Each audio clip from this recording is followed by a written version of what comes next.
Avast ahoy and g'day once again to ye mateys! I be your pleasant and amiable host, Josh the Pirate, and I am joined today by the cast and crew of Humblewood, of Monsters, of Midnight and Madness. How exciting!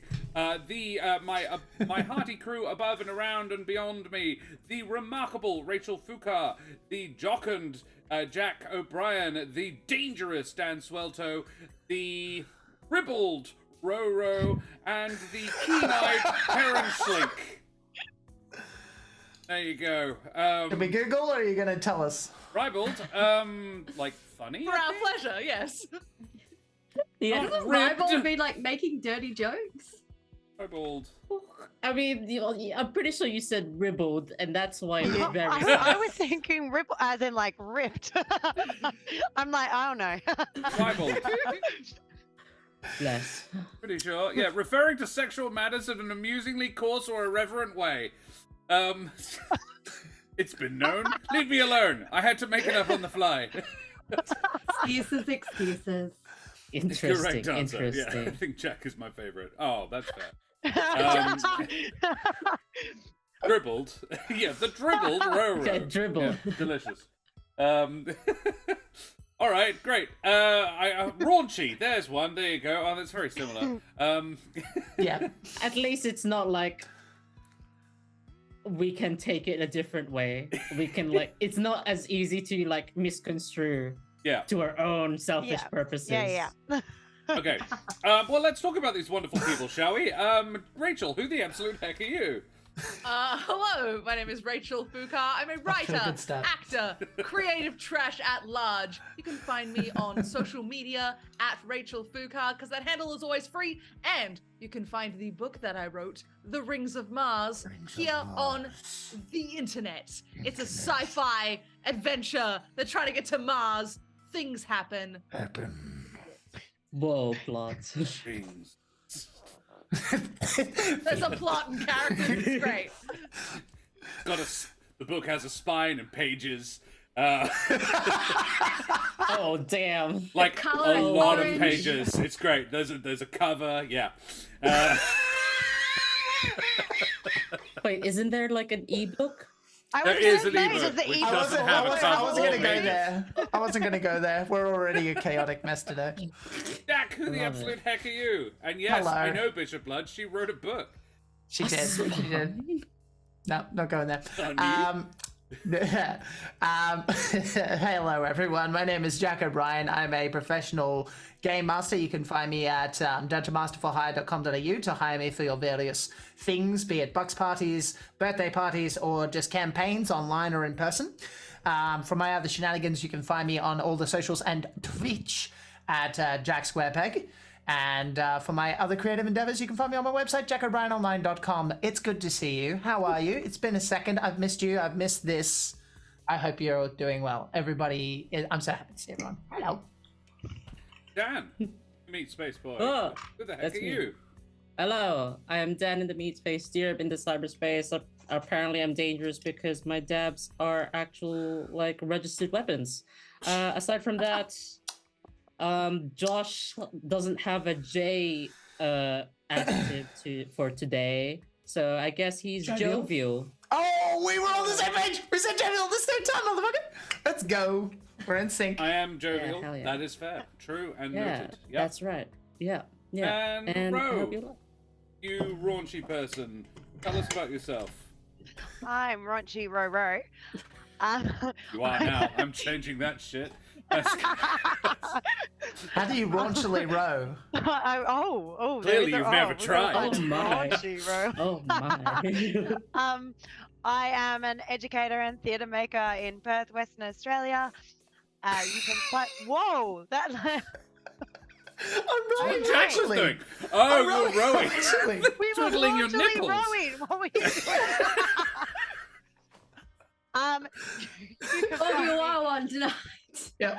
On Missed each other. Instagram, Yeah. moving on, at Crowdventurous, to see upcoming projects, photos of my recent travel adventures, and more further afield travel adventures. Recently, I've gone back on planes again. It's very exciting.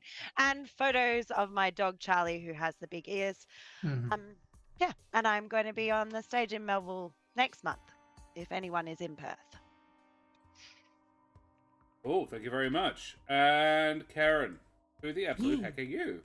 Hi, I'm actually not part of the cast. I'm just here for funsies, because technically I own half this channel, and Josh doesn't know that. Don't tell him. Doesn't admit it every episode at all. No. It's like you heard it here No, first. it's a closely guarded secret, my involvement. I am a performer and writer. You can follow me on Twitter as the Mother of Bunnies, or you can follow me on Instagram under my burlesque handle, Miss Lola Moore. You can also listen to my thick voice on the podcast There Be Dragons, where I play the dangerous axe-wielding Ryland Westfall. And if you live in Kalgoorlie, WA, I'll be performing there with Josh on the 27th of October. Sounds legit. Last Thursday in October.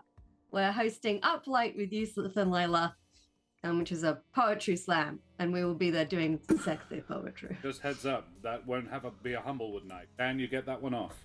He gets a day off. Holy I get to see the shit. sun. It looks like he gets a week off. Yeah. I'll talk to the special judge and make hours sure again. your court appointments are still fine and everything. Thank you. And I be Josh the Pirate. You can find me here on my channel, Corso's Cove, which I run with me lovely lady wife, the Mother of Bunnies. I do mention it sometimes. Yeah, you can know that because you already did it. Good job, well done. Keep doing it. We run D&D and other related activities. We very shortly, in this spot, in 2 weeks' time, you can come back and watch Jack, the wonderful Jack O'Brien, will be running a Call of Cthulhu game. How exciting for Halloween with Karen, Rach, me, and Dan O'Brien, which is going to be very exciting. Dan. Everyone will be on the same page, internet. I'm not going to ruin any friendships. They all know what they're in for. Yeah, we yeah. I hope not, because I value obviously all of our friendships, but I value Rach and Dan's friendship a lot. True. It's all right. We love chaos. It's all We good. have couple names for them. Oh, you're gonna have fun then. They are Danchel. Rebuild them post stream. Oh no. Ruin all the friendships. Yeah. If you enjoy my face and voice, you can find me here. You can also find me on Friday night on The Law Right, where I am playing Ada Linda. Actually, you can't see my face in that one. Just my voice. So if you enjoy the majestic voice, but you think I can stand to turn the face down a little bit, you can check me out on The Law Right on Friday night, where I play Ada Linda. Or you can check out the podcast There Be Dragons, where I play the infamous and deadly pirate Scanfelspar and his little dragon, Crush. Whoa, look at these beautiful smexy group of nerds I've come upon. Yeah, Omi, it's like you don't know that we're here all on Mondays. Hi, Omi, good to see you, mate. Thank you so much for joining us, everybody. So, this is a little bit of a different thing that we like to do at the end of a season to celebrate the season that was. And yeah, have a big old chat and break down what all the good things were, what we learned, what we enjoyed the most, and answer any of your throbbing questions. Before we do that, we do need to talk about Ukraine. Karen, tell me about Ukraine. It's awkward to go into this subject straight from the Hey, look, if you do this. fixate on throbbing, that's your problem. Just go. Okay, fine. Actually, row into the next topic. Ukraine. You may have heard about a certain bridge exploding near there recently. There's been some interesting developments. But one of the sadder developments is the number of people who have been displaced by the ongoing conflict over there. Some 11 million refugees created from the Ukrainian conflict so far, which is a bit of a downer. But if you want to help those people, there is a link in chat for the Emergency Action Appeal. This is an Australian-based group of charities and not-for-profits that have all banded together to try and raise money to support the refugees as they try to find their way across Europe in these confusing and difficult times. So if you have some spare pennies rattling around your digital wallet, feel free to click on that link and toss it their way. They will mightily appreciate any contribution you can make. And so do we, you legendary people. Yeah. I must also remind our splendid, smexy, and possibly even throbbing audience to like, follow, and subscribe to all of our socials. We have the YouTube, and we have and I can never spell it properly, and we have a Discord. They're all up to date. The Discord is remarkably easy to keep up to date. Yeah, those things. Join us there, hang out with us. We'd love to see you. We'd love to know your opinions, throbbing or otherwise. So, guys, we... Please I'd save argue us. that my Really opinions lean are into it. always Yeah. throbbing. Lean into the throb. Yeah. Okay. Please save us with your Put questions. your mouth on Goddamn. it. Just be careful about how Help me. hard you lean into the throbbing, otherwise... Oh, no! Yeah. Practice your jaw exercises. It's important. Exactly. Don't want to pop your jaw. Oh. So, Would hurt. there are other problems. Yes. So, many. first of all, Josh's word of the day Okay, that's enough. is ribald. Yeah, it's rippled. Ribald. Hurt you. Yeah. Okay. It wasn't, and then it went. Okay. So, yeah. First of all, that flail was everything, Jack. Even I have my limits, Kate. That's a big red button right there. Yeah. So, yeah. So we are here to do a table talks. It's where we like to discuss what happened in the season that just happened. And yeah, talk some favorite season moments is always a good place to begin. So shall we talk about some favorite season moments? And chat, we'd love to hear your opinions, what your favorite bits were from the seasons. We could do it by character, or we could just throw them out there like, I really enjoyed this. I think we should I'm just up for whatever. throw. Just throw it Yeah, and we see should what just sticks. throw. Love it. Roll with Yeah, the we're chaos. table talks, so just throw. Oh, all right. Well, fucking tell me what some of your favorite moments were, favorite things that you did or other people did, and that's why we brought Keren along as an impartial sixth party. Moderator, maybe. Yeah. Yeah. Yeah. Yes, because I'm so good at favorite moments. Yes. Famously writes down examples for everybody. Famously never forgets her favorite moments the second she's asked. I think. Exactly. All right, I'm just gonna go straight in then. Do it. First strike, initiative. Let's go. Like way back at the start of the season, like Smoothie's introduction, like with your like solo moment, particularly like it was like basically between you and Josh, and like the description of like this sensory portal thing, and like it's really stuck with me. I still like have the feeling, or I don't necessarily remember the exact like description, but like the sensation. It was like the opposite of a sensory deprivation tank. Traveling through the portal right at the end. Yeah. And when you like came into like the Humblewood, and then obviously it was like fascinating for me to see like just Smoothie, because I've been in Humblewood for like goddamn forever, and then be like culture shocked that everything's fucking weird here. True. And then I'm like, Yeah. yes, I understand. But Yeah. also weird. Welcome. That whole first episode was a banger way to start. Like that had zero to do with me. I mean, I was just rolling with the punches. That was tight as hell as far as storytelling went. And Josh definitely deserves a golf clap for that one. That was very cool. Good, solid opener. If that was an episode of TV, I'd be like, what the fuck happens next? No! I don't want to wait a week. Fuck you! Yeah. There's an awful lot to build on with it because the world is very detailed and complex. We've just started season 7 on Thursday nights. There is a lot of this show now. My favorite, one of my favorite moments from the season, one that sort of, if I thought what did I enjoy the most looking back, one of the first things that jumps out to me is Rachel's expression when the zombie bride dress came up. The what? But he. No, listen. There was just this pent up rage, and it was so good. And yeah, I've actually clipped it. It is on the.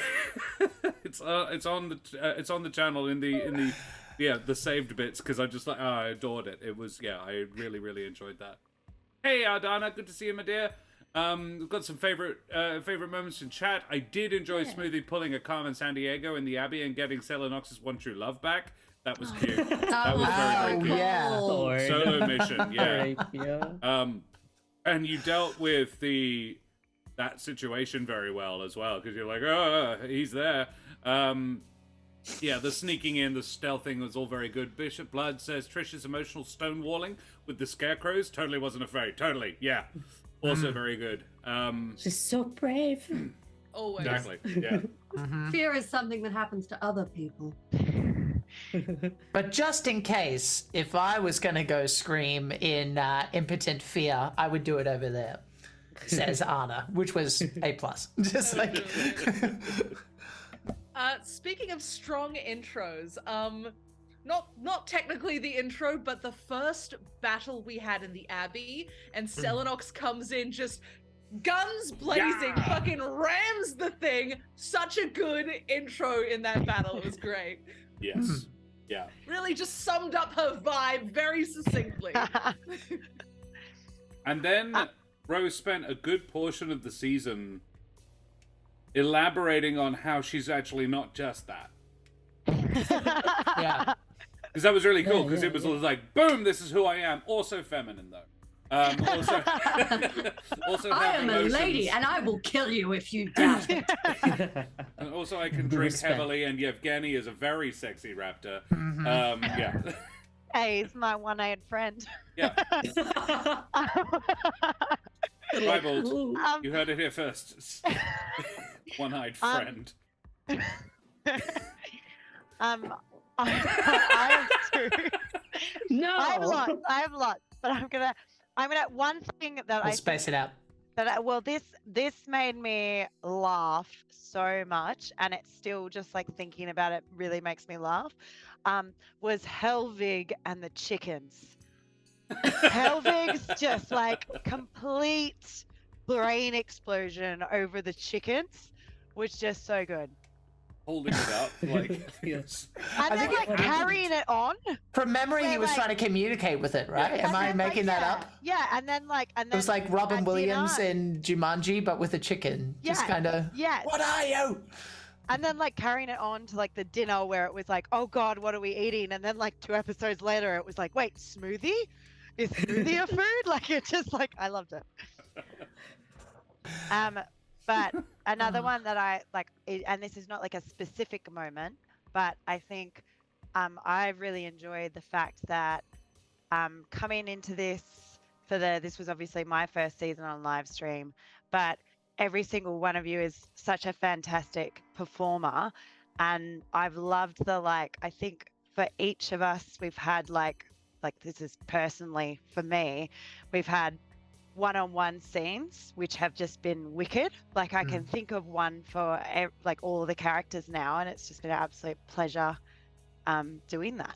So yeah, Yeah. thanks. One Yeah, you're that jumps out at welcome. me, I'm sure we'll list a bunch, but I think one that jumps out at me is just, I'll give a half point to this, just the general atmosphere and the mood, which I am very aware is really difficult to create and maintain. And that general atmosphere of tension has been felt throughout, and the NPCs have really reflected that really well. You can tell whenever you're speaking to a Barovian, like they just have a hell of a lot more on their shoulders than the standard folk. And the other thing is a little Helvig character choice that Dan made, where like really early on, he decided to interact with the new guy, which was me and Ro, but me as well. Like working with that faith angle, and how Helvig was inadvertently getting affected and feeling something. I'm not going to speak for Dan. I'm actually curious about that myself, about like what that inner process is, so we can talk about that later. But I think that's a really cool thing. I love themes, and I love things coming back. Yeah. So that was pretty good. Priest says Bishop Blood. Yeah, that's smooth. Yeah. That's really smooth. Yeah, we have one from Ardana. I really enjoyed Trish and Helvig discussing killing the abbot. Oh, and anytime Smoothie ate or drank anything remotely juicy. Fun part. I still love that quote. The best part of that is that it's like, I'm sure we can all agree that these moments, for me, that was one of those moments that I'm sure we've all had, which is like, I didn't plan that. No. I just made it up. The best stuff And then it happens became- unplanned. Yeah. And then it became a habit for the character because that makes sense, you know. And Omi says, and I agree completely, and I actually want to extend it to Jack as well. Can we give Ro a clap for coming in here and just slotting in like she's been here since Ep 1? Because Yes. Jack got a ramp in a little bit more smoothly than Selenox did. Yeah. But you two came into a very established world. And slotted in beautifully. And I think it helped that we had two characters that were very established, that we knew an awful lot about, and I've loved it because we've been able to have this is their ongoing story, but it's Smoothie's mission, but it's the group's story. Smoothie is sort of taking the lead in he's the only native and he's the one on a mission from God. But it's everybody's story, and that dynamic has worked really well. That it's not feeling like this is Smoothie's story and Trish and Helvig are hanging around for continuity's sake, if nothing else. They feel like, and I partially, it's because they both have their own reason for being there as well. But like Trish's is very strong, and I'm loving that arc within it. But yeah, you've got two who have been doing this for ages and two who haven't, and it's seamless, very, very smooth, and I wouldn't say that in any way that it feels like there are two very experienced stream performers here and two not so much. Definitely all four of you brilliant, love it. It just really worked well. Might not be too active in chat, that's totally fine. Could I quickly piggyback off that, because it just reminded me that the mini conflicts that it will probably continue until this adventure's end between myself and Trish, where she's like, well, I'm not going to speak for her, but like from the perspective of my character, you know, he's just fresher and like wants to, for his own reasons, which we might get into the psychology of characters later, and if so, I'm very curious about that stuff. But that conflict of, should we give this bastard a chance? You know, the big bad of everything and all that stuff, and the real world kind of kicking us all collectively in the nuts as we're moving along, is a super interesting dynamic as well. I'm really enjoying that. Right. Yeah, So it's I just really wanted to fun. mention that. Yeah. Karen, any favorite moments your own self? I'm gonna do this one first because technically it's not an in-game favorite moment; it's just a streaming favorite moment. Oh. I always love Rachel's threats of what will happen to us if we don't read her book. It's just a little thing, but I just enjoy waiting for it every week. Can I expand on that though? Because you've all got something that you do. You do, yes. You all try and work in with what I've said. I delight in watching Jack's response to the ridiculous thing that I've said. I write these trying to provoke that response. And I love watching Jack's, like, Jack doesn't hold back. If he thinks it's funny, I'll know.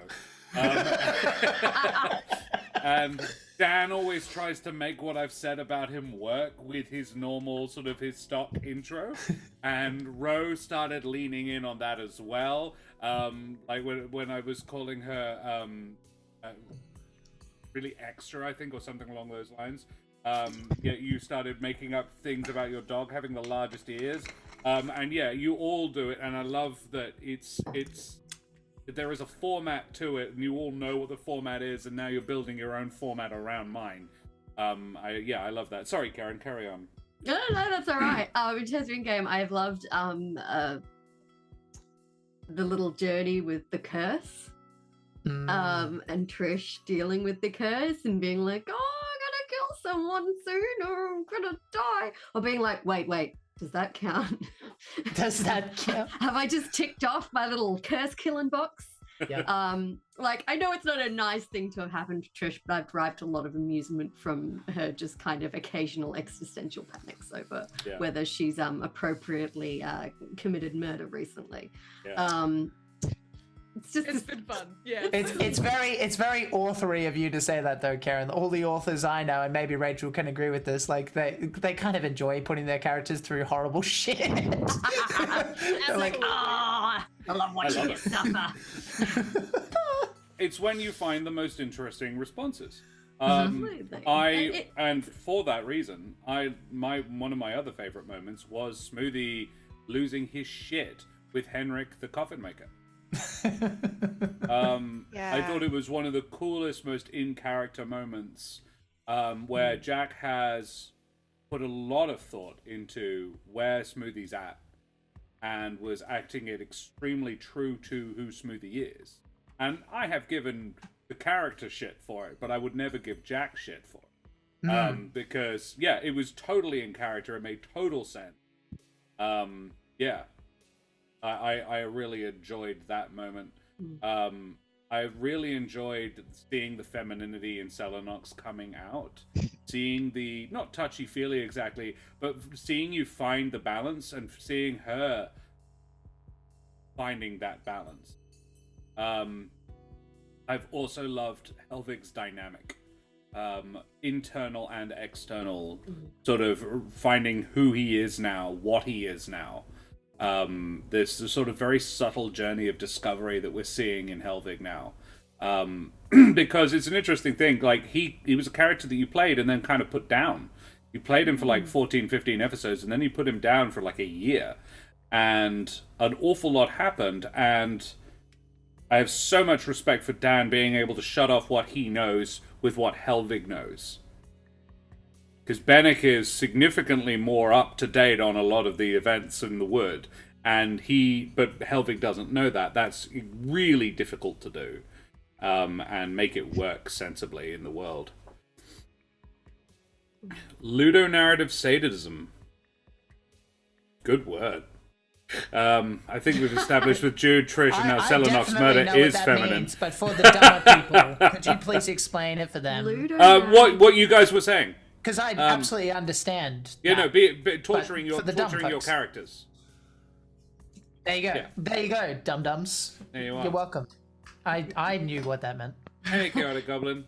Okay, so the second result that came up when I googled that was sadomasochism's ludonarrative dissonance in the Stanley Parable. How I remember ludonarrative, it's like the connection between the story and the medium, like just as a word. That might not be what it means. So like ludonarrative, like dissonance in games is like when you do something that's like weird because like the story wants you to do it, but the mechanic is like you get to shoot the seeds into the ground and they will erupt into pepper bells, and that's our currency here when you've been using gold the whole time. And I'm like, what? What? Okay. An English lesson, chaotic goblin. That's what you walked in on. Yeah, clearly. We've learned several words today. Ribald, throbbing, ludonarratism. Ribald. Did we learn throbbing, or are we just obsessed with the word? No, Probably obsessed. We relearned it. Phil's a little obsessive at this point. All I know is when the characters are sad, my heart throbs with joy. That's all I know. Yeah. Maybe you should go get that checked out to a doctor. Throb, right? That's what they do. Hearts should throb. Yeah, heart throbs. Sure, why not? Yeah. That's what we've been Makes talking sense. about this whole time. Yeah. Throbbing hearts. Throbbing hearts. Yeah, pulsing Yep. firmly. Yeah. Yep.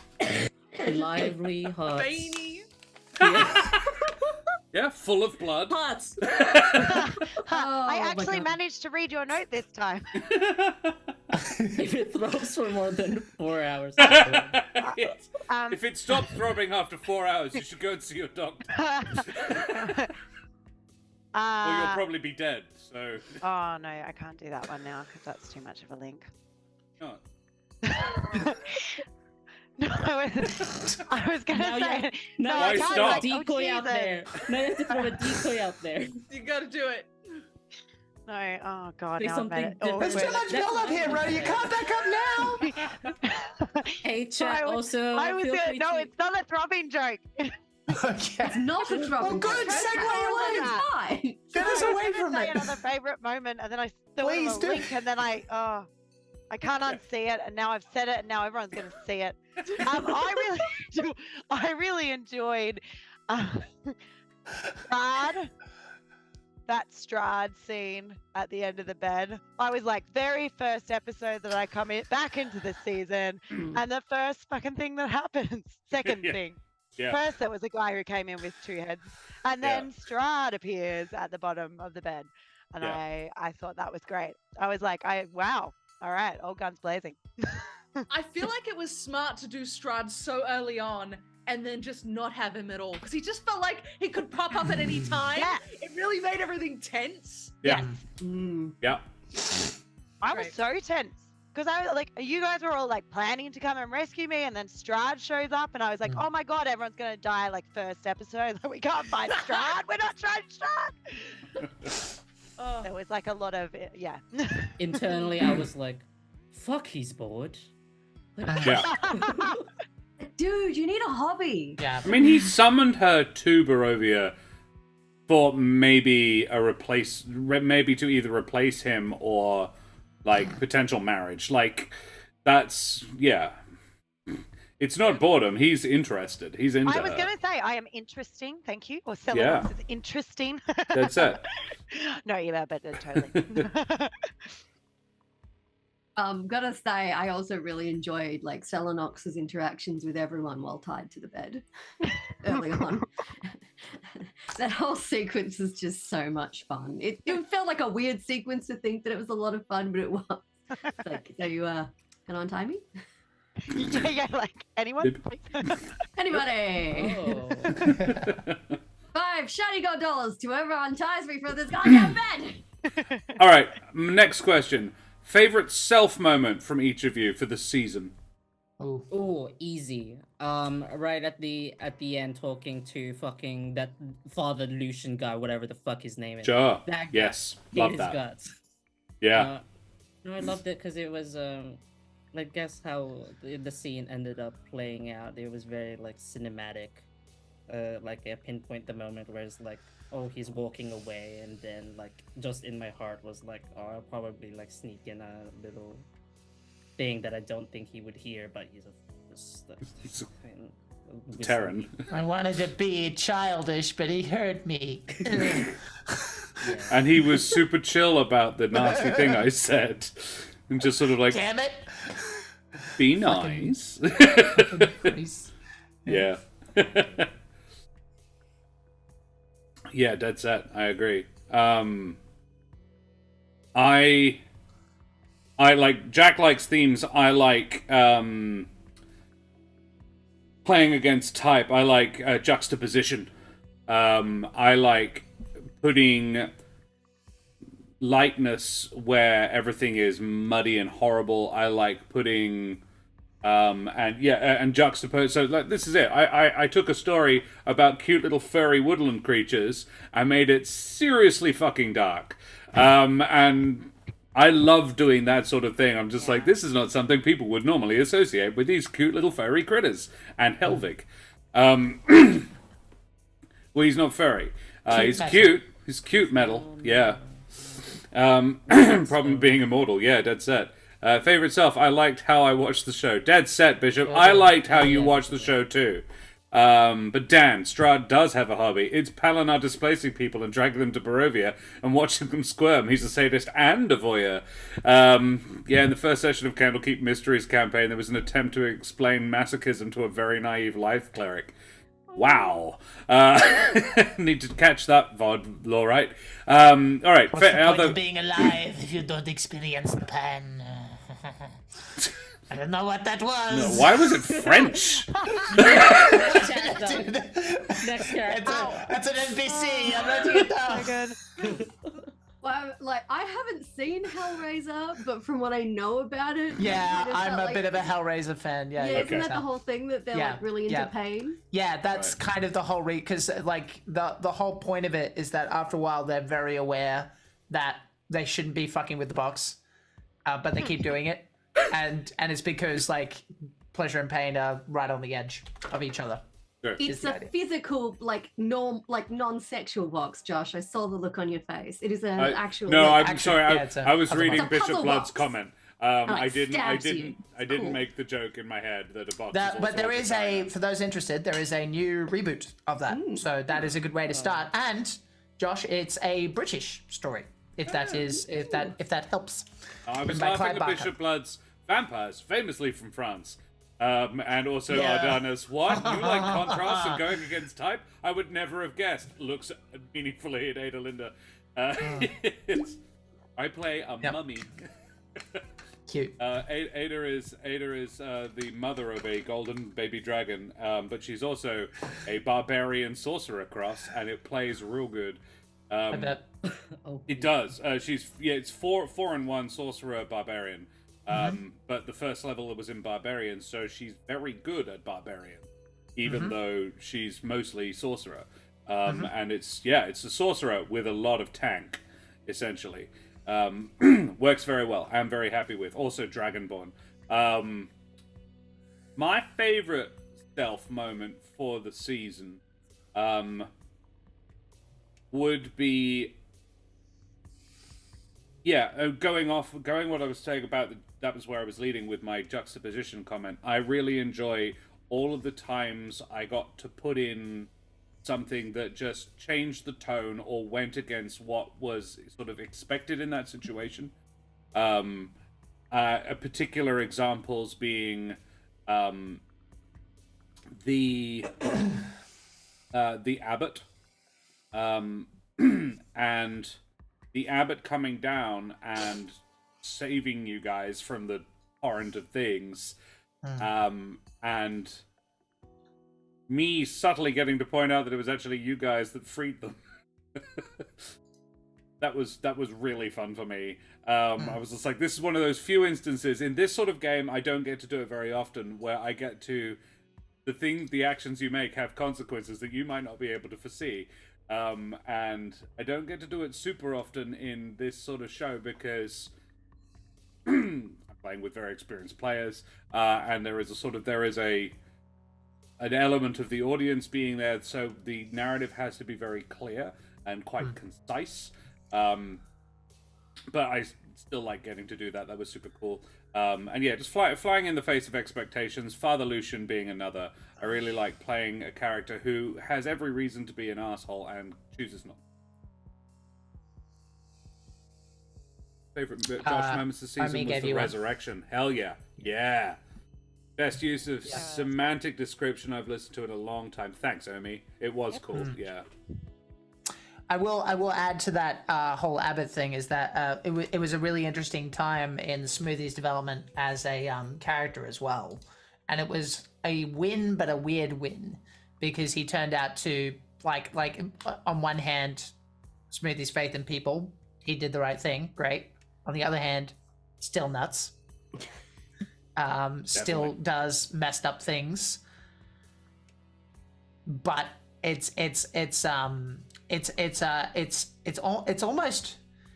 almost worse. It's like this kind of abusive relationship thing where the cycle will start all over again. But there's some nice moments, and that's what he hangs on to for better or for worse. And he's just like, I can change this guy maybe. And yeah, that's what I'm thinking of. Please don't think I'm demeaning that stuff. I've come from that myself, internet, but that rings true. Yeah. Thank you. Yeah, Bishop Blood, I enjoyed Trish finding our Lord and Savior Hath. We're getting religious this season, y'all. Yeah. I also really enjoy that. It's interesting because, like, she was obviously with Jude, a paladin, for this whole time, but she didn't feel religious to me. But with Smoothie, it's like, oh, you really get something out of this belief system you have. That really enriches your life. And it's gotten. I thought you were talking about spells for a second. It's like, you get some good shit. Yeah. No, I mean, Wow, like, the spiritually, it's benefits. just. I don't know. It's a very different angle I know of what you Trish meant. that she hasn't considered, and I think it's interesting. Like, I'm purely into faith for the material benefits. Your workplace Jude, benefit. Jude is purely very into rude. faith because Gaspard is a piece of ass. Yeah, Gaspard is hot. Yeah, Jude's just horny. Yeah. Look, let's be honest, a lot more people would go to church if like all the like religious figurines were like smoking. You I seen think that was Jesus up on the Michelangelo's cross? goal. I think that is celebrity culture, isn't it? It's basically a Pretty much, religion. yeah. We Yeah. just want our gods to be hotter. But I then need they that. can't I be need that. trusted. I need that on a shirt. Real Yeah, bad. but then they can't be trusted. We need our gods to be. Yeah. We've got some merch from this. That's actually something that I've very much enjoyed over the season. Sorry to go back, but like there's a few things that have kind of like come up they've become these like staple jokes that Yeah. come up themes. that like from one or two, and I like that. I like that commitment. I like that they come up and yeah. Mhm. Fun. It's good stuff. Yeah. Bishop Blood. Yeah, Jude is very carnal about religion. I'm like, I think it is currently a not just literally, but also I think it is a virgin infatuation. I think it is a not pure exactly, but she probably wouldn't. I don't think Jude currently would go there unless Gaspard specifically offered.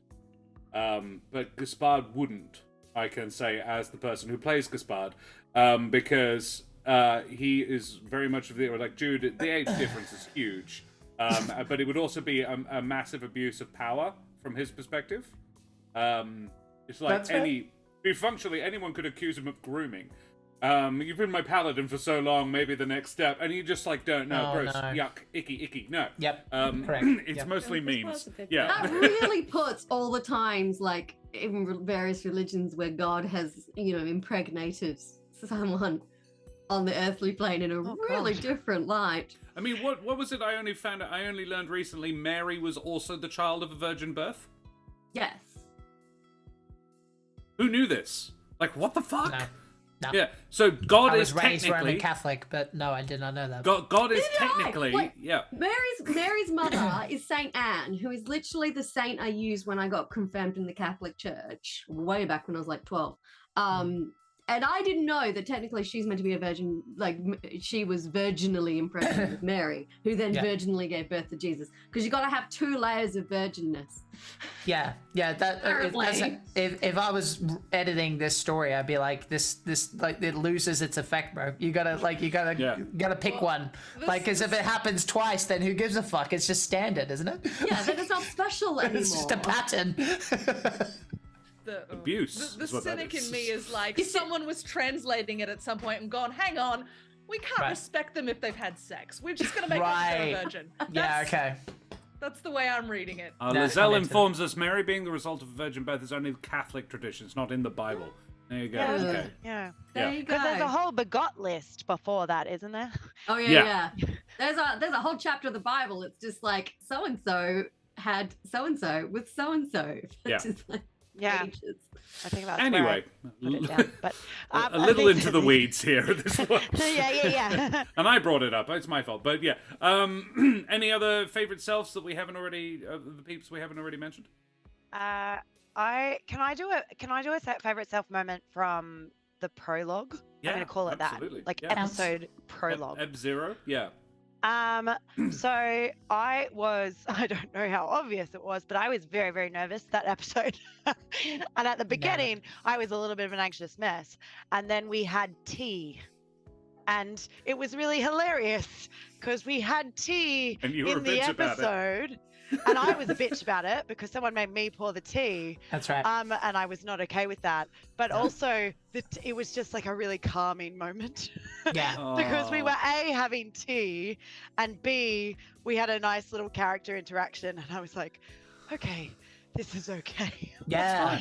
And I led into That it, was and the first moment, arguably, that you really kind of jumped into the relationship that we have now as characters, which is like Smoothie doing his best to kind of go, no, it's fine. Like, I've got this. And Selenox, and again, I'm interpreting on your end, but like, it's like, yeah, you might at other times, but right now you're kind of circling the drain. So let me do this thing, and that's been a real highlight. I gave you the tea gently, but I gave Ruffles had made me get the tea, and I don't think I've even got him tea. I was just grumpy No, about you it. didn't. Yeah. But it wasn't my favorite in terms of my like best performance moment or anything like that. But it was just such a. And then from then I was able to like relax into it and be like, okay, this is something I can do. This is really fun to be doing this with these people. But up until then, that first like half hour of that episode, I was just like. Amazing.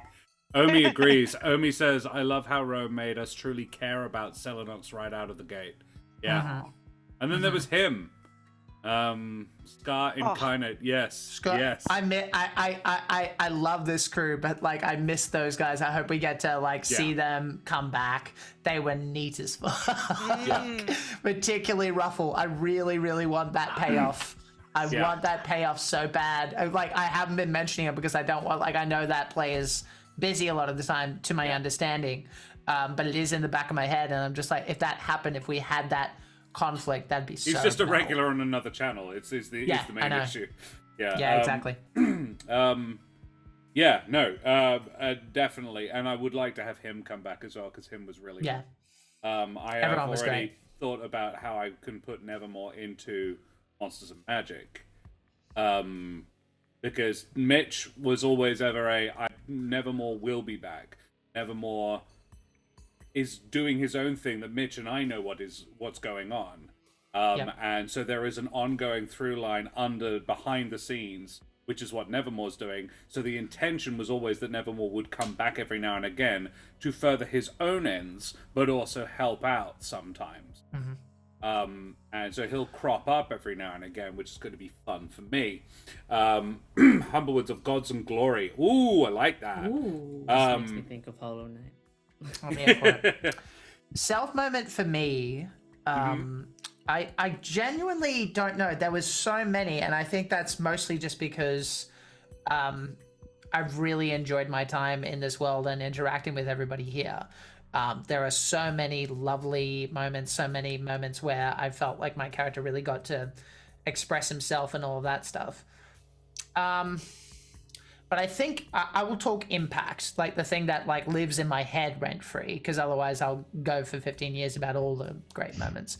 I think it was when I first got to prove that he is a kid. I don't want to say kid because, like, you know, like he is young, but like the kid thing is another conversation for a new season because eventually he's going to get sick of being called that. Yep. As you would. That said, he is a young person who has gone through a tragedy, hasn't had time to deal with it, and then was kind of going through the motions. But if nothing else, that moment when he proved that there is a line with his judgment and his and he will not be treaded on, and that it's important to not consider his kindness as weakness because he does have a line, and that expressed itself, I think, the first time he got serious, which was in the Abbey, and said, "Nah, this thing, it's done." And there was no hobbying, there was no trying to negotiate. It was a very simple, I don't want to do this violently, but you know you fucked up. I'm representing the true God here, and your call. What you doing? So that was probably my favorite moment as far as impact goes, because like it showed that he has a current of strength, if that makes sense. Yeah. Bishop Blood reckons burning that picture as well. We have a new follower as well. Thank you, One Ghost. Thank you very much for the follow. Good on you. Well, there's probably more, but that's only one ghost. It's not a group of ghosts. It'll be awkward. They have to share the account. I know. It made me immediately question that. I'll respond to Bishop Blood saying Smoothie is the new baby and all that stuff. Yeah, I guess that's true to an extent. I don't know, but he does try and the sword was my example, another example of him just trying to be an equal. Whether he'll be considered as one has nothing to do with me or my character. But he does want to be considered equal, and that's a big part of his process. And it's something Jude fought for as well. And the interesting thing is that Smoothie is 17, Jude is 5. Jude, they are both physically about the same maturity-wise, but Smoothie is significantly older than Jude. I think I find Smoothie naive is the wrong word because I don't think he is, but yeah, I think optimistic, yes. There's that current that even though he's gone through so much, he's still got that faith in. Yeah, not jaded. The opposite of jaded. Yeah. But I think the opposite of jaded is probably naive. I don't know if it can be summed up in a word, but I am reminded of a philosophy, which is I think something he probably learned from his grandfather because he is a helper. And that's what he wants to be. And the choice in Barovia seems to be you can accept what's happening to you and act like a victim, or you can get to work. Yeah. And that's it. Those are the options. Yeah. And he is a helper. He's Sure. going to get to work. Yeah. So, thank you very much. Did have we had one from everybody? Yeah, Rach, did you? Rach? I think we had a Rach, didn't we? Oh, did we? Did Rach have a self? A favorite self? I piled on one from the chat, but I can scrounge up another one. I really liked when we were fighting the vampires in the basement and I had to kill one of them and I kept missing. And I know it was because I was fucking up the mechanics, but I feel like it worked because conceptually, we all know Trish doesn't want to be killing someone every 3 days, but it was our first chance to actually see it, and it kicked off that whole existential crisis, because, this curse is turning her into a person she doesn't want to be, and it's really, really upsetting to her, and it was fun to play that out on the stream, so I really liked that moment. I agree. Yeah, that was very cool. See, now I feel bad about being here. Yes, Trish, thanks, go. I love it. Yeah. As players, we Oh, can it's do it. gorgeous. Yeah. Yeah. I want to see the torment in her soul. Yeah. If it makes you feel any better, Karen, I always like watching Rachel be in the zone of I am 90 yards there for 10 minutes in this scene. Yep. Speaking of torturing Trish, actually, I only really I popped up in this season for the briefest of moments to torture Trish. Yeah. With difficult knowledge, and then just wobble back into the. Hey Trish, a bunch of bad stuff is happening. Try not to panic. Bye. That was my contribution to Trish's character arc for the season. You can change none of this. You're not here. Try not to worry about this too much. Bye. Excellent. Look, I like to think Kesha's mostly handling it. Mostly. Yeah. Very capable person. Also, Bennick's there. Yeah. You're fine. Oh, they're doing very well. They're doing absolutely fine. So Trish being forced to become what she hates, Eric. Look, you're not wrong. There's gonna be a tar pit in Barovia. Yeah, I really hope so. Yeah, cool. All right. Well, the next thing I wanted to is open the floor up to you guys. Did you have any questions or thoughts, observations? For each other?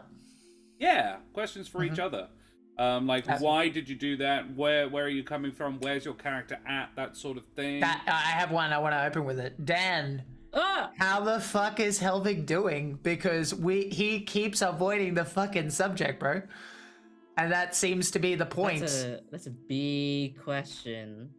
But he's I get the feeling we're not going to get the answer in character. But only because as far as time dealing with a traumatic event, you and Smoothie are sort of on a similar freeway. In that it hasn't been a lot of time since you've had to deal with this. Yeah, no. Especially for him when his perception of time was kind of warped during his I was dead phase. But in terms of how he is doing, he has he's not consciously putting it in the back burner, but he has subconsciously just well, I'm here to do this job because I'm a defender of all the heart, whatever, and I'm helping Smoothie out, and he's for sure just really focused, zeroed in, tunnel vision on the mission. So all the creeping, knowing dread is just building up in the background, and he's not he thinks he's okay. He's not. So He's he hasn't. compartmentalizing. Yeah. Yep. I had a feeling, but I didn't want to assume, and that was the burning thing, because I've made a meme on occasion of his inevitable existential crisis, and I'm but I'm being 100% serious. I'm waiting for it. This, because it almost happened. Real casual about all the body dysmorphia that you've got going on. Yeah. It does help him that the avian people did such a good job. Josh specific was it's your actual body, and I was wow. I mean, already that's weirdly convenient for him, but also I still have to toe the line that every time he looks in the mirror because he feels so comfortable, and then it's not actually his body or whatever, and there's that aspect of it. But it almost happened because he had to recount his story. I think it was the last episode. Oh, really? That's fascinating. Where he because it was yeah, we could just talk about ourselves. But I think that's while I know that Bennick's not here, but that's a parallel between those two characters. Bennick doesn't talk about himself. Yeah, they are both in different ways. They tackle it differently, but they're both kind of keep their cards close to their chest, even from themselves. Okay. Thank you. Interesting. There it is. So I made the note of it. I'm trying to find the little piece of paper that I scribbled on for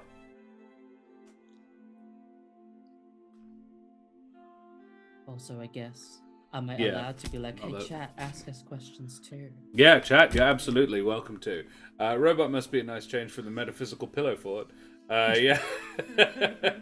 He does get systematically better at rolling down hills. That's a big plus. He did was hey, as part of the design, please let it be I can be a ball and roll down a hill.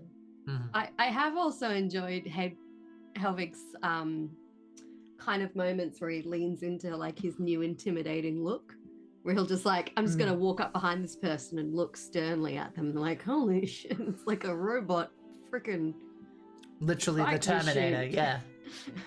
Yeah. I'm just gonna back away slowly. But it's interesting kind of you discussing that, because for me, I kind of forget that that's a thing, and then every now and again I'm oh yeah, he's in a completely different body. That must be weird, because when I my hair was waist length when I cut it off to my chin, and it was so weird just catching sight of myself in the mirror and realizing again that my hair was gone.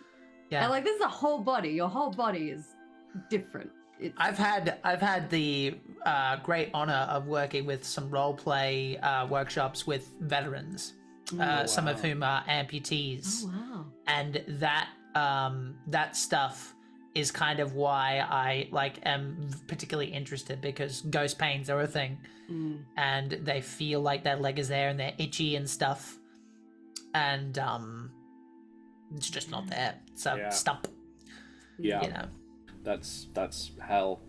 Yeah. God, an itch you can't scratch is the freaking worst. Rach, did you look like you were going to say something earlier? I did. I have a question for Ro. I don't know if this got covered in the prologue, but no one's had a chance to ask on the stream. What was Selenox up to before getting yeeted into Barovia? Because I don't know much about your backstory. Can you tell even us say anything? that here? Yeah. Yeah, I was gonna say, like, how much? Like, Is it spoilery if you give us a little hint? We were Vote talking anyway. at the Everyone else camp. mute their stream and I'll listen because I can know. I don't want to give too much away because I like doing that kind of stuff in character as well. But I will suffice it to say that I am on a break from the Perch Guard. Okay. Ooh. Selenox would call it a break. Oh, now I just want to Interesting. get to the nitty gritty. I don't know. Technically, we're still at the Oh my campfire, so we God. can open up next season. I straight away. don't like. I don't want to share Oh, that. good. Good. much out there. Tease the But yeah, audience. sorry. That's good. Josh, is Yeah. Selenox on a break from the Perch Guard have anything to do with what? Kesh You is don't doing? think I'm going to tell you that, do I you? don't, but I'm going to ask anyway, so I can look To watch the keenly at you reaction. down my webcam. Not a fucking chance am I revealing that.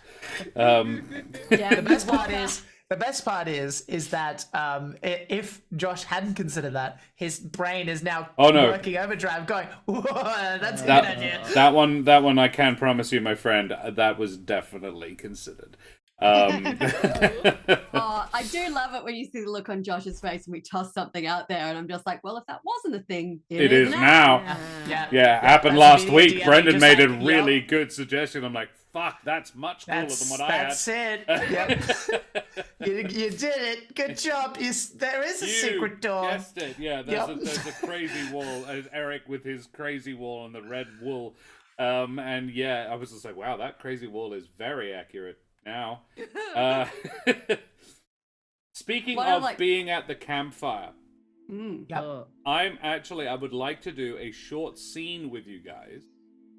As Esmeralda. I don't have my hat. Don't worry about it. Because this is the problem with random chance, and every now and again, and I've fallen hard into the breach, Jack. But hey, I'm glad you're enjoying it. Oh, you got to see my sweatpants. My first impression was not great, and I was getting quite pissed off with it.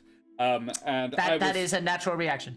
I was having a chat with the audience and a couple of audience members particularly about the nature of random chance and roguelites, and I was making the argument that if you leave it up to random chance, you sacrifice the ability to carefully craft a balanced play experience. Or at least disagree. Or at least it makes it significantly harder for you. I think it is quite a well-balanced game. But yeah, that random chance really can screw you occasionally. And the first time I got to the final boss fight, I lost because the random number generator fucked me. There was straight up nothing I could have done about the way it ended. I've been there. I saw that. And I've played their games before. That developer also did Faster Than Light, and I adore Faster Than Light, and I'm into it. But I don't like losing to random chance when I could not have A, predicted it, or B, done something about it. Because I'm like, well, what's the point then? It's why I don't play poker. There is skill involved, but luck does play a major part. So the reason I bring this up is because you know how Esmeralda did the Taroka reading, which is very cool and groovy.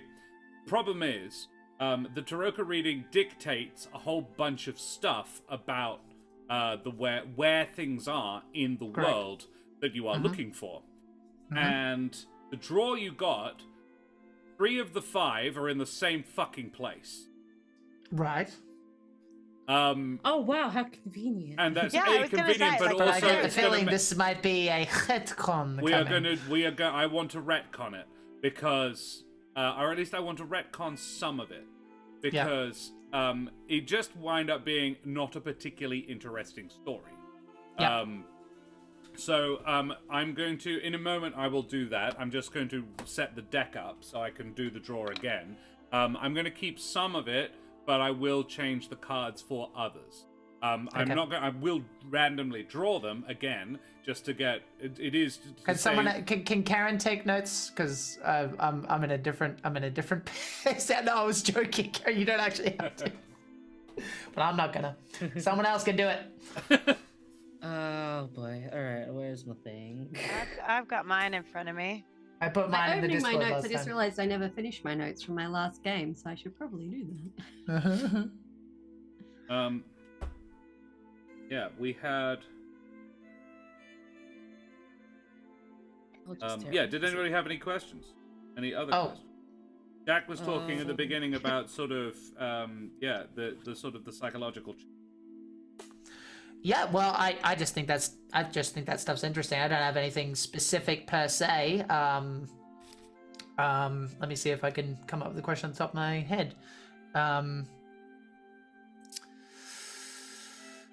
Oh, Oh, GM workshop. Hey, GM hello. Workshop.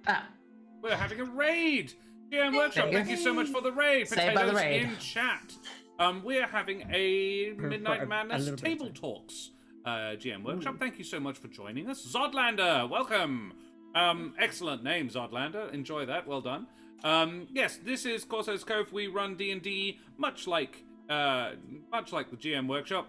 And Rackham over there is a wonderful guy and a splendid friend and a bloody legend. And a pretty good Call of Cthulhu player by all accounts. Yes. We do Humblewood games. Our Humblewood world is quite developed, and we're just having a chat about it. So Humblewood is a third-party setting by the Hit Point Press and the Deck of Many, and you can check them out at their website, hitpointpress.com. And it's some really, really cool content, and I'm very fond of the world. Cute little animal folk. We originally played the game, the sort of the campaign that came in the source book, and now we have taken that significantly further. That was the first 2.5 seasons. We have just started season 7. Shit's getting real, yo. And character development is Smoothie, #1 player of all time. Wow, big call. I'm not going to argue it, but big call. Hi, Rackham. Good to see you.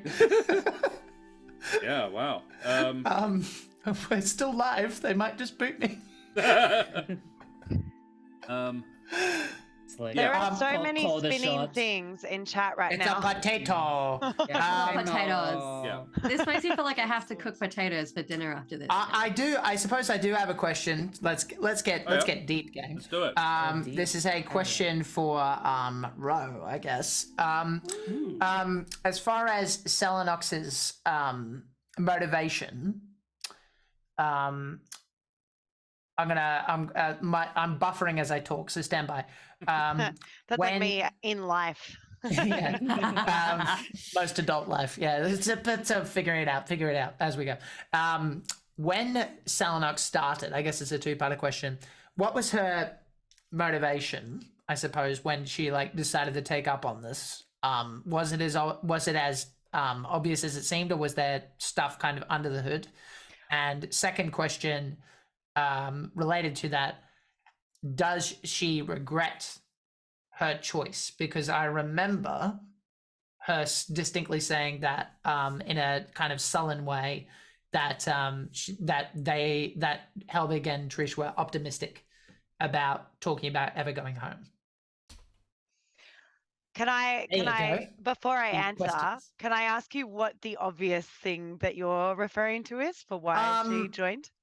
Well, what I guess I mean is that oh, actually, sorry, no, I'm getting my wires crossed. I'm thinking of something else. You were already there, so you didn't have a choice in the matter. So I suppose I thought you disregard meant that like first one. joining Smoothie's quest. Sure, let's go with that. Yeah. Okay. Yeah. Well, that was why I was confused about the obvious. I guess her time in Barovia so far before Smoothie showed up, Yeah. not many people were particularly pleasant to her. And the first people who were, she she's in this strange place. She didn't know anything about it. And then you were the person who was like, oh, I can get you out of here as well. So obviously joining onto that was a good thing for me to get home. Yeah. But then I'm stuck in this world and you've got a mission that sounds worthwhile. So joining onto that seems good. And I've forgotten the second part of your question. What was the other question? Does she regret her choice in making, like, I mean, it sounds like she already had the interest of Strahd, but arguably she has quite a target on her back now in a way she didn't necessarily before. Yeah, no, I don't think so. No, because when Selenox said about the that was optimistic to get out, I don't think that's related to Smoothie's quest. Cool. That's related to the fact that she feels quite trapped in Barovia, and obviously they've tried to get out once already, and Ruffles made it quite clear that Strahd wasn't letting her go. So whether she thinks that everyone else might eventually get out, I'm not sure that she has much faith in herself getting out until he either is dealt with or decides to let her go. Yep, makes sense. Okay. Cool. Chad. I don't know. I then I just saw Chad in the chat and I was like, Pia? Chad? I have no further questions at this time. I am going to change my mind. I am not going to retcon it. Great. Are you just I gonna remove the misread place? one. Oh. Okay. I might Random chance is flawless. Oh my Never God. question it. Yeah. God is real. Let's not go too far. Hold on. I would say though, like, it is an Glad I interesting don't game design conversation. Like, I know for a fact, as soon as I looked at the Stride module, I'm like, fuck that. I'm not gonna fucking leave it up to random chance. Like, I know exactly. Like, I'm gonna look at this shit and I'm gonna pick the most dramatically appropriate places to put these fucking cards. I'm gonna make the players think it was random. They don't need to know. I actually did. like I actually random did a chance. draw. Yeah, I'll tell them it's random chance because I'm a good salesman. Yeah. I actually did do a draw before. So if you had never actually found somebody to do a reading, that one would have stood, and that was just where everything was. But you could do a reading and everything changes. We'll still need to redo the scene. I actually have redrawn one of them, because for Jack's reason, it's way better this. And I drew the 3 of glyphs instead. So that's kind of interesting. Yeah, what are we taking out? We're replacing the 4 of coins, which was the merchant. No, not the finest wine. I wanted to eat the rich, Josh. You were wrong about what it was anyway, so That was so plaintive, Rachel. Do we need to head down? yeah, unfortunately to, it wasn't the Wizard of Wine's foreshore? winery. It was the treasure lies in Castle Ravenloft's wine cellar. I'm like, that would have been difficult, and also you didn't guess. So the 3 of glyphs is the healer instead. Yeah. Hang on, let me find... Those chocolate coins. Unbelievable. This betrayal. Alrighty. Tiny sidetrack. My Witcher act I did last night in the cabaret show, I wanted to end it with like someone with the stage kitten coming on and just throwing chocolate coins at me. But then I found that they'd swapped me with another performer in the lineup because that performer had mess. And I was like, it'd be a bit rude to know they did that and then be like, I want someone to yeet chocolate coins at me. Samuel, thanks for the resub, buddy. Good on you. 9 months. Hell yeah. And That'll be all. 3D or Thiriday. Thiriday, thank you very much for the follow, you bloody champion. On your matey. R and such. So, Best. Esmeralda, the Vistani Jabin, Yeah, I'm in character now. Okay, vampire yeah. hunter, is midway through reading your Taroko for you. She has just drawn the first card.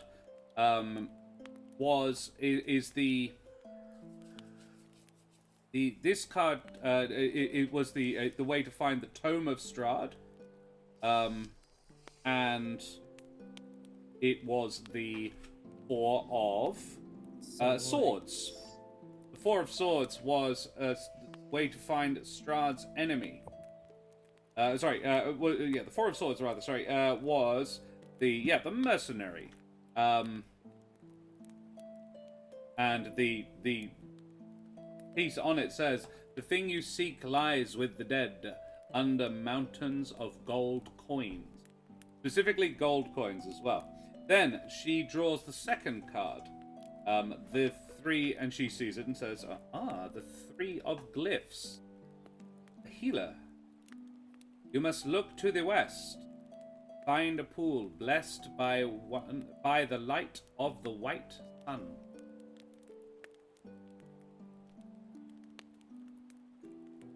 And Smoothie may make a history check if you like. I don't have my bloody character sheet open. Jesus. I'll just. I know what it is. It's a -2. I'll just roll physically. Hang on. Stand by. Go for that. I can't fucking see. Bloody DM's just asking you to remember. Yeah, like, random are we doing? stats. Oh, it's not. Well, it's more just like, are we doing the scene? We are. Yeah, we're in it now. Aren't. Yeah. We are now. Okay. 10. 10. Doesn't ring any bells. Shocking. -2. Yep. Was your religion any better? +1, which would have been a 13. All right. That you are aware of a shrine to the White Sun. It is an Ardea shrine. Okay.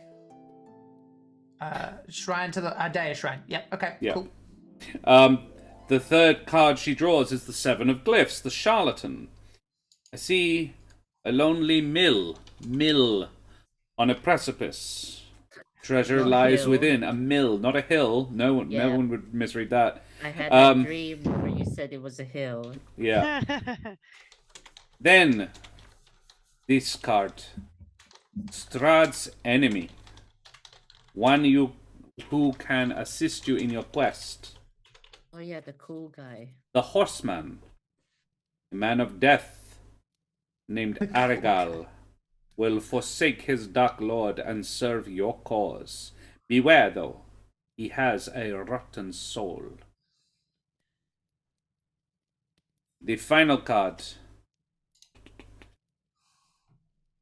your foe, the Dungeon. He lurks in a hall of bones, in the dark pits of his castle.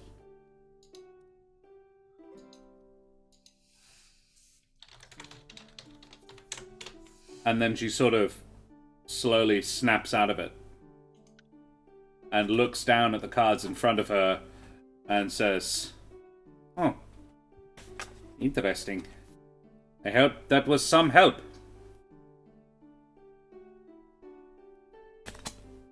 Do you know what a lonely mill on a precipice would mean? The bone grinder. Probably the bone grinder, yes. That one would be easy. Right. Well, that is probably where you should head first. That would tick a box off. Bone grinder. Sounds fun. I don't know if it is still in operation. Well, I hope not. I like my bones unground. Do I know what the bone grinder did? What the intent of it was?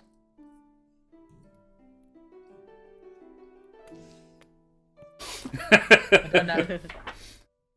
I don't know if that was At a future date, bitch, you please. will. Josh checking the book. It doesn't matter. We can end the scene. I didn't know we were fucking doing anything today.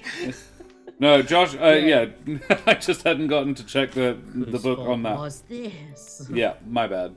I will find you and tell you. The bad that my brain's like, wonder what the bone grinder does. I'm like, I'm gonna guess it involves bones and grinding. No, it's And then I was like, Karen, don't be a smartass. it's just a mill. Well, then why is it called the bone grinder?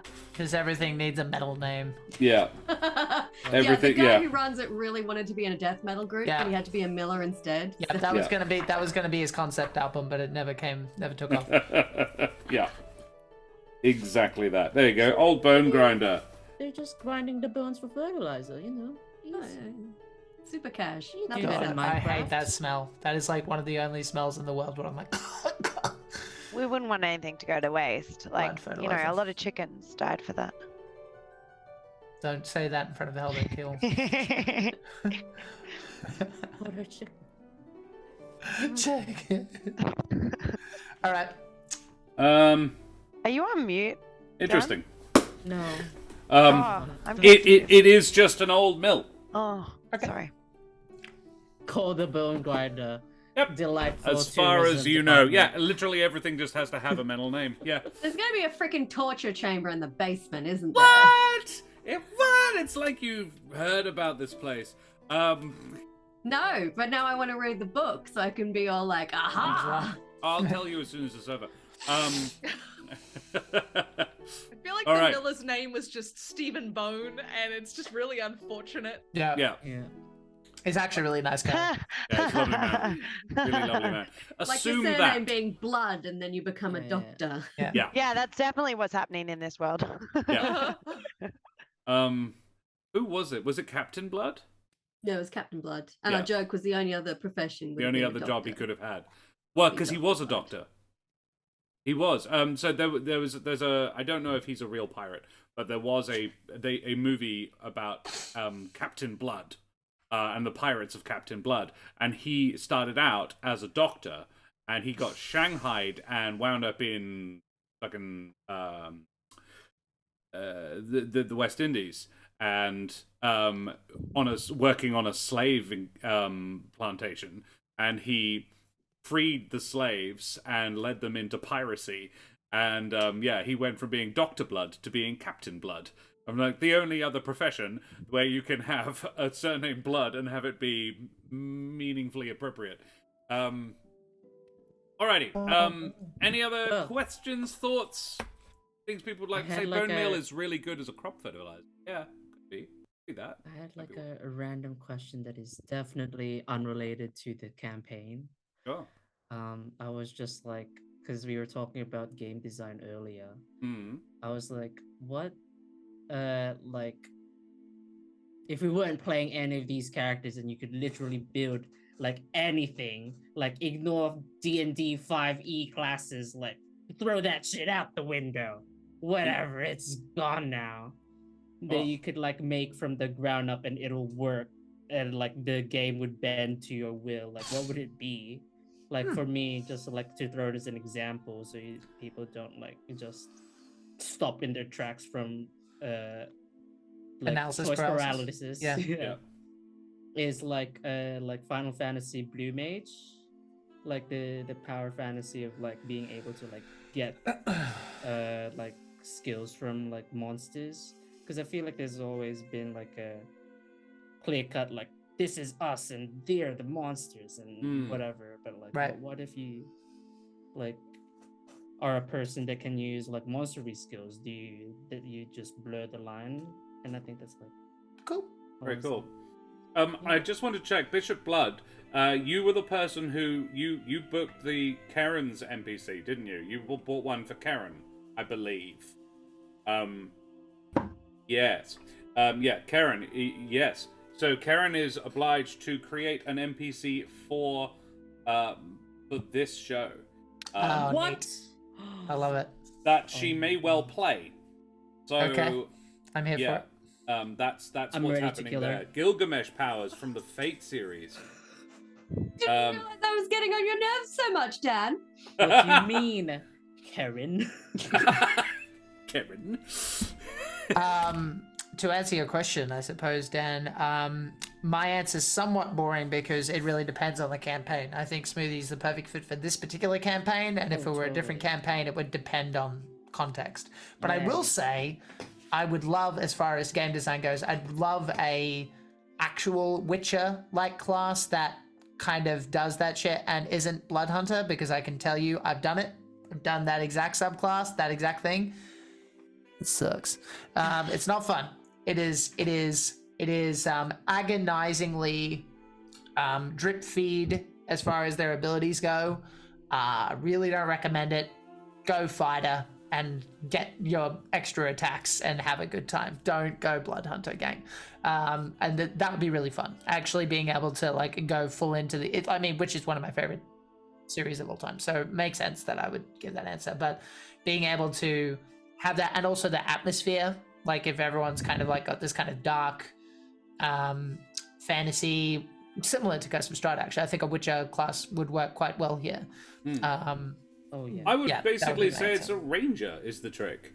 Yeah, there hasn't but been it's- quite. It would need to be a new subclass to get the They true tried gist. though. They tried with Monster Slayer. I don't know. I think Rangers. Ranger is a lovely idea, but it's too middle of the road for me. Yeah. I think it's. I don't know. To be perfectly honest, I don't have an answer, and it's. Yeah. I don't know. I don't know what it would be. My answer to Dan's question would be I am reading, in the process of rereading the Dragons of Pern series by Anne McCaffrey. It was the first books I ever read because I'm badly dyslexic and I only learned to read when I was 9, by my mum dropping full-length grown-up novels in front of me and saying, these are about dragon riders, go for it. And I was like, saith what? All right, best learn to read then. And that was pretty much the whole thing. So, Steel Nation for life. Or Steel a Nation for life. Steel a Nation for life, thank you very much for the follow, bloody champion. Good on you. That. I want that as an RPG. Dragon Rider? That's Dragon Rider RPG. And has subscribed as well. Good on you guys. Thanks so much. Steel a Nation for life. Thanks. Bloody legend. This isn't all we do, but this is something that we do. As somebody who's only just followed today, I don't know how much you've watched. I reckon that would be dope as hell. It is a sci-fi fantasy setting. They are people from... Oh, wait for it. Alright, okay. Oh, shit! Dropped 2,000 bits. Thanks for the biddies. Steel a Nation for life. Thanks so much, mate. Like 5e Odyssey of the Dragonlords campaign. Aragon RPG would complete my childhood dreams. Wow, yeah, that's neat. It's good. the premise Pretty good was lesson deliberately low level agrarian society colony world. That they went to this planet with the specific intention of being not quite Amish, but like eschewing higher tech, going for a more sort of subsistence level society, with the comforts of like and very green, very like solar powered, all that, keeping that, but not wanting to build spaceship, you know. Though they arrived on some, then they got there and everything was groovy for 20 years. And then there is a rogue planet that was captured, like probably ejected from a solar system at some point, and was captured by their sun's orbit that sweeps through a belt of cometary debris, the Oort cloud, every 250 odd years, and brings back with it a very harmful life form that it routinely drops on the planet every 250 years. That when it gets in contact with atmosphere, it just becomes this voracious, eats anything organic creature called Thread. And they were completely unprepared to deal with this, as you wouldn't be. So there was a native life form that was vaguely draconic, like little baby dragons. And it was very much, these were the sort of the original idea behind Hrosh, Scan's Felspar's baby dragon.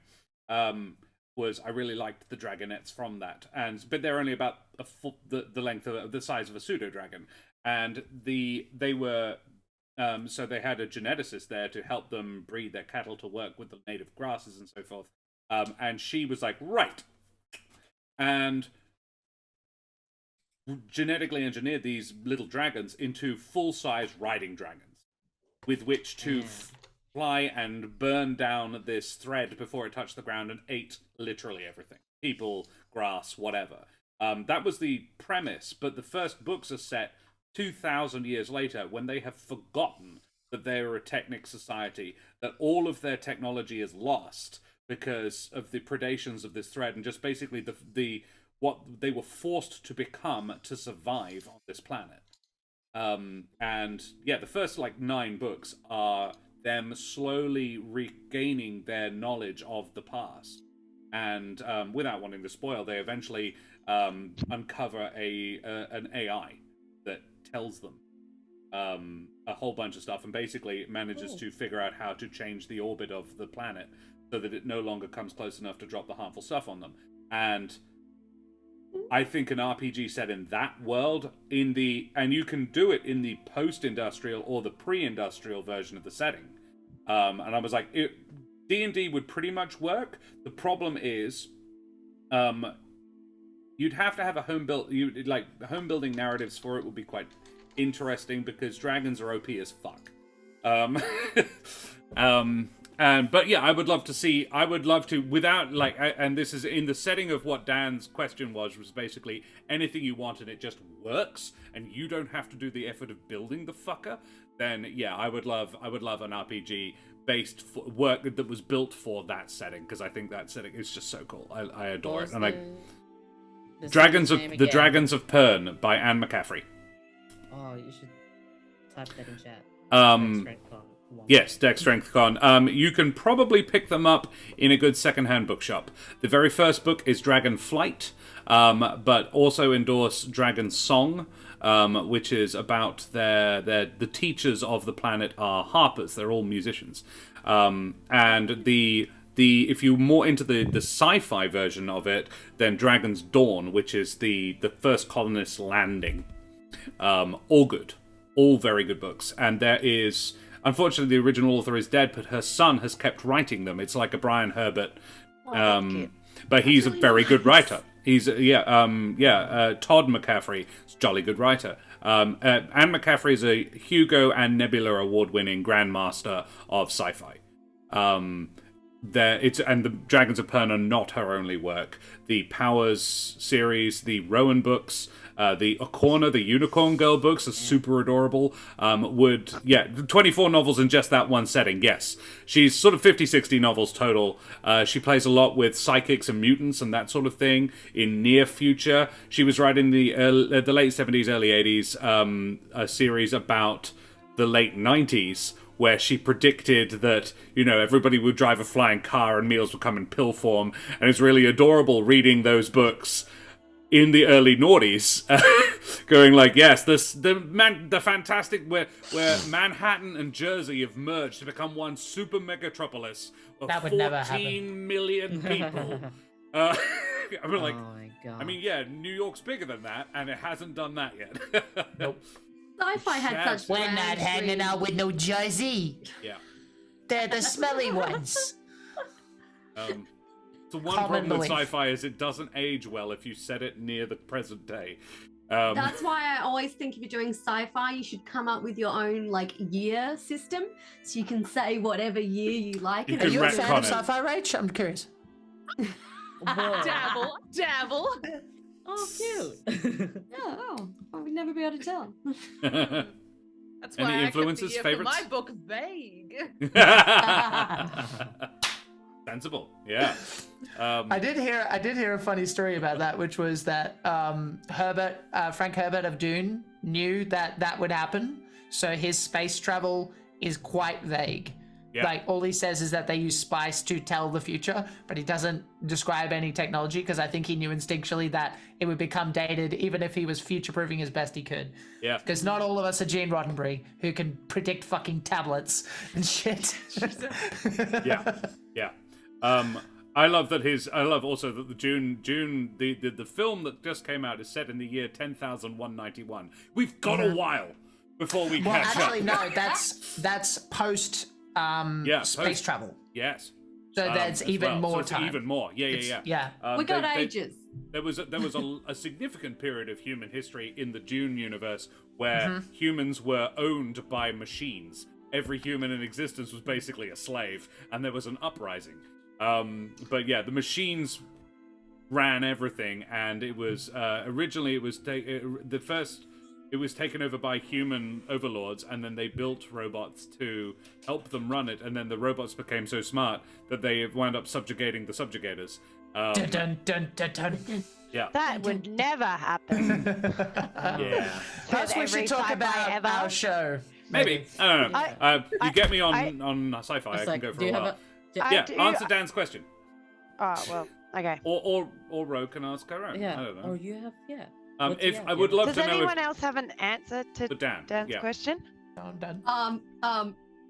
I don't know how you would make it work in any way, but I would love to do it in like the Lego movie world, where you can just build shit out of bits of other shit, like the Yeah. ultimate scrounge craft. I was gonna say, do you need Scroungecraft? The ultimate scrounge so craft, where you fun. can build anything out of the Out of stuff that's everything. lying around. I really that's cool. enjoyed now in my head canon that Scroungecraft looks like that.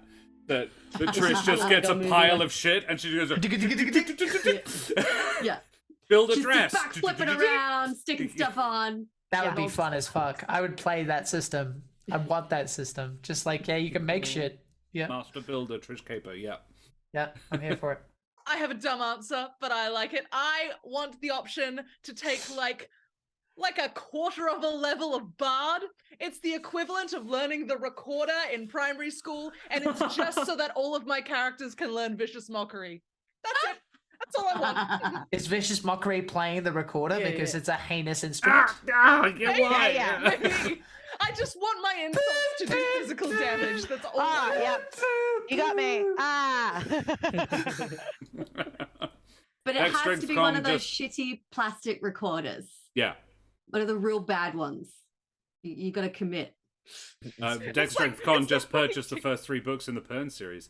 Ooh, Ooh. one of us. Yeah, enjoy. I hope you enjoy them, mate. Yeah, first 2 are really, really good. The White Dragon drags on a little bit, but yeah, it's a good story. Yeah. Ro, did you answer? Question then? You have, and if you don't, that's also totally fine. Yeah, it's fine. I think Assassin's Yeah, Creed I would be don't kind of know. an I interesting think I would world like. to have one. I would like to play an RPG, like a sci-fi RPG, but I don't know. The first thing that kind of came into my mind was like, I would love to play an RPG, and nah, I've changed my mind. No, I reckon I changed my mind about the sci-fi, not about which one. Okay. Yeah, I reckon. Like, I don't know. I would like to vicariously live out my fantasies that,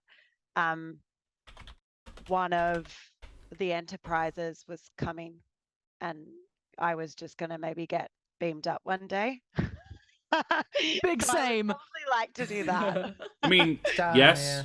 I'm still waiting. Like, it's fine. Scotty. Any day now. Yeah. I got over my Harry Potter letter. I'm over that. I'm past it. But maybe one day. My partner knows me so well. She like found a meme. She found a meme that was like me in a nutshell. It was like a Star Trek screen cap of like, as you know, the Irish unification of 2042. It's like this is you in a picture. Like, I'm mad that I don't disagree. Alrighty. Ro, you had a question, and we did. will wrap it up after this. Because there was talk of dragons before, and I would like to know, and I'm sure that this is canon from other series that I just haven't seen. Are dragons in But a, I would a like thing? to know more about Pia. Oh, sure. Man. Okay. Yeah. Like, what's Uh, where? Yeah, tell me about him. Well, where do I begin? Well, Pierre is, for all I know, I'll just recount my Helvig's perspective, I guess. Where summoned him the first time, he was like a dragonfly, because they like pets and stuff like that in the Humblewood are like insectoids in some shape or form. But he did use like the stats of a pseudo dragon, and then like one thing led to another, and we were like basically like spirited away to the plane of fire.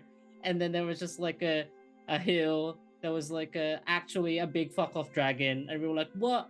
And then it was Pier, and then there was like a dissonance at first, being like, yeah, Helvig is in his like dreamscape where everything is normal, but to everyone else, like it's the worst thing in existence, because the plane of fire is basically like hell, diet hell, where everything's on fire. So, but to Helvig, it was like, oh yes, a little cool stroll in the forest. And Pierre is just huge. He's just a big dragonfly, but everyone's like, and no, he's a big fuck off dragon. Molten dragon. Yeah. Like, can I provide a little bit more context? Hell yeah, go for it. From my own internal canon? It's a good question. So Helvig is like, Pierre initially, Helvig and Dan, I think Dan knew this. That Helvig's patron is the plane of fire, essentially. Yes. And all the elementals on a plane are just sort of extensions of, sort of independently sentient, variously sentient extensions of the plane, of that elemental plane of magic. So Helvig's, so Pierre and Helvig's bond is the bond of the he has a familiar as part of his warlock. So Pierre is sort of like Helvig's court-appointed supervisor, sort of. He was the elemental that the plane gave Helvig to help him be a better servant to the plane, before he realized that he was actually doing what the plane of fire wanted him to do. Eventually, when it became obvious to the plane of fire that Helvig and his friends were going to be problematic, the plane of fire took him back, sent an ash snake to eat him and bring him back, which is how he died, and became one with the plane of fire, at which point the plane of fire possessed him directly. How Helvig died or how Pia died? How Helvig died. Right. So Helvig was basically possessed by the plane of fire. And so whenever the large avatar of fire was stomping around, it was Helvig. Though most people couldn't see it, Jude could. And and I put it up to random chance which one of them would see it, but it was totally right that it was Jude. And so Jude was the only one who was aware that when they killed that aspect of fire, they killed Helvig. And so Helvig, initially his soul was bound to Pia, but then when Helvig died, Pia bound his soul to him instead, to keep him alive. And because Pia had become very fond of Helvig in their association. And yeah, when they first met on the plane of fire, when Helvig was still alive, Helvig inadvertently got sucked to the plane of fire by touching a fire rune. It was great. He's wandering around there like, oh, this is nice. And it was just beautiful forest because he was one with the plane of fire. So the plane of fire was like, no, it's great. It's nice here. Look. And everybody else went after him. And like, oh, fuck, we're dying. We're literally dying. So they went and found him, and they found him talking to this enormous, glowing, molten rock dragon, which was Pia. But Pia in his true form on his home plane, not the little dragonfly Pia that he'd seen. So yeah, the bond between them was forged. Basically, Pia became Helvig's life support system. And when the gang at the end of season 3 went to retrieve Helvig from the plane of fire, he couldn't leave because Pia couldn't leave. and Pia was the only reason his soul was still alive. So, and hadn't been absorbed into the plane of fire. So Pia sacrificed himself. Pia was like, if you want to leave, then I have to die. So Pia gave his life to let Helvig go. And Helvig had to be the one that did it. So Helvig took Trish's spear and killed Pia. But a tiny fragment of Pia remained with Helvig's soul. And now he is once again Helvig's familiar. And that's all he's got left. But it's nice that he does have that left. And I didn't tell Dan that I was going to do that his Helvig, that his familiar would come back. I don't think I did anyway, Dan. No. I yeah. was already like, am I supposed to change this? Yeah, no. Like, I thought it was too thing? cute. Yeah. Yeah. Beer! And I love Pia. I love being he's Pia. learning now. But yeah, he was very like, because he was like quite like he's a big fuck off dragon. He was quite powerful on the plane of fire. But because it was like separate, his visit to the material plane, he was like incredibly nerf hammered into like a tiny little familiar boy that could barely speak and just say his name basically. Yeah. But now I'm happy that he's learning new stuff to say, and there's progression. His vocabulary will not get more than about a dozen, but yeah, just because it's too fun to keep him very, very monosyllabic. Excellent. I'm glad to hear it, Deck Strength Con. Good on you. Found a bundle of the first 3 books. Better be good. Yeah, don't go any further. You might not like them. They all could come back next week. These are shite. I'm very I strongly recommend. But yeah. So yeah, there you are. I hope that answers your question. It is and Dan, does that match, out of curiosity, because that's my canon, that's my own head canon on it. Does that match your recollections and your internal on it? Not exactly. Like to me, Pierre didn't really feel less of a supervisor, because I didn't really know that. But to me, he was like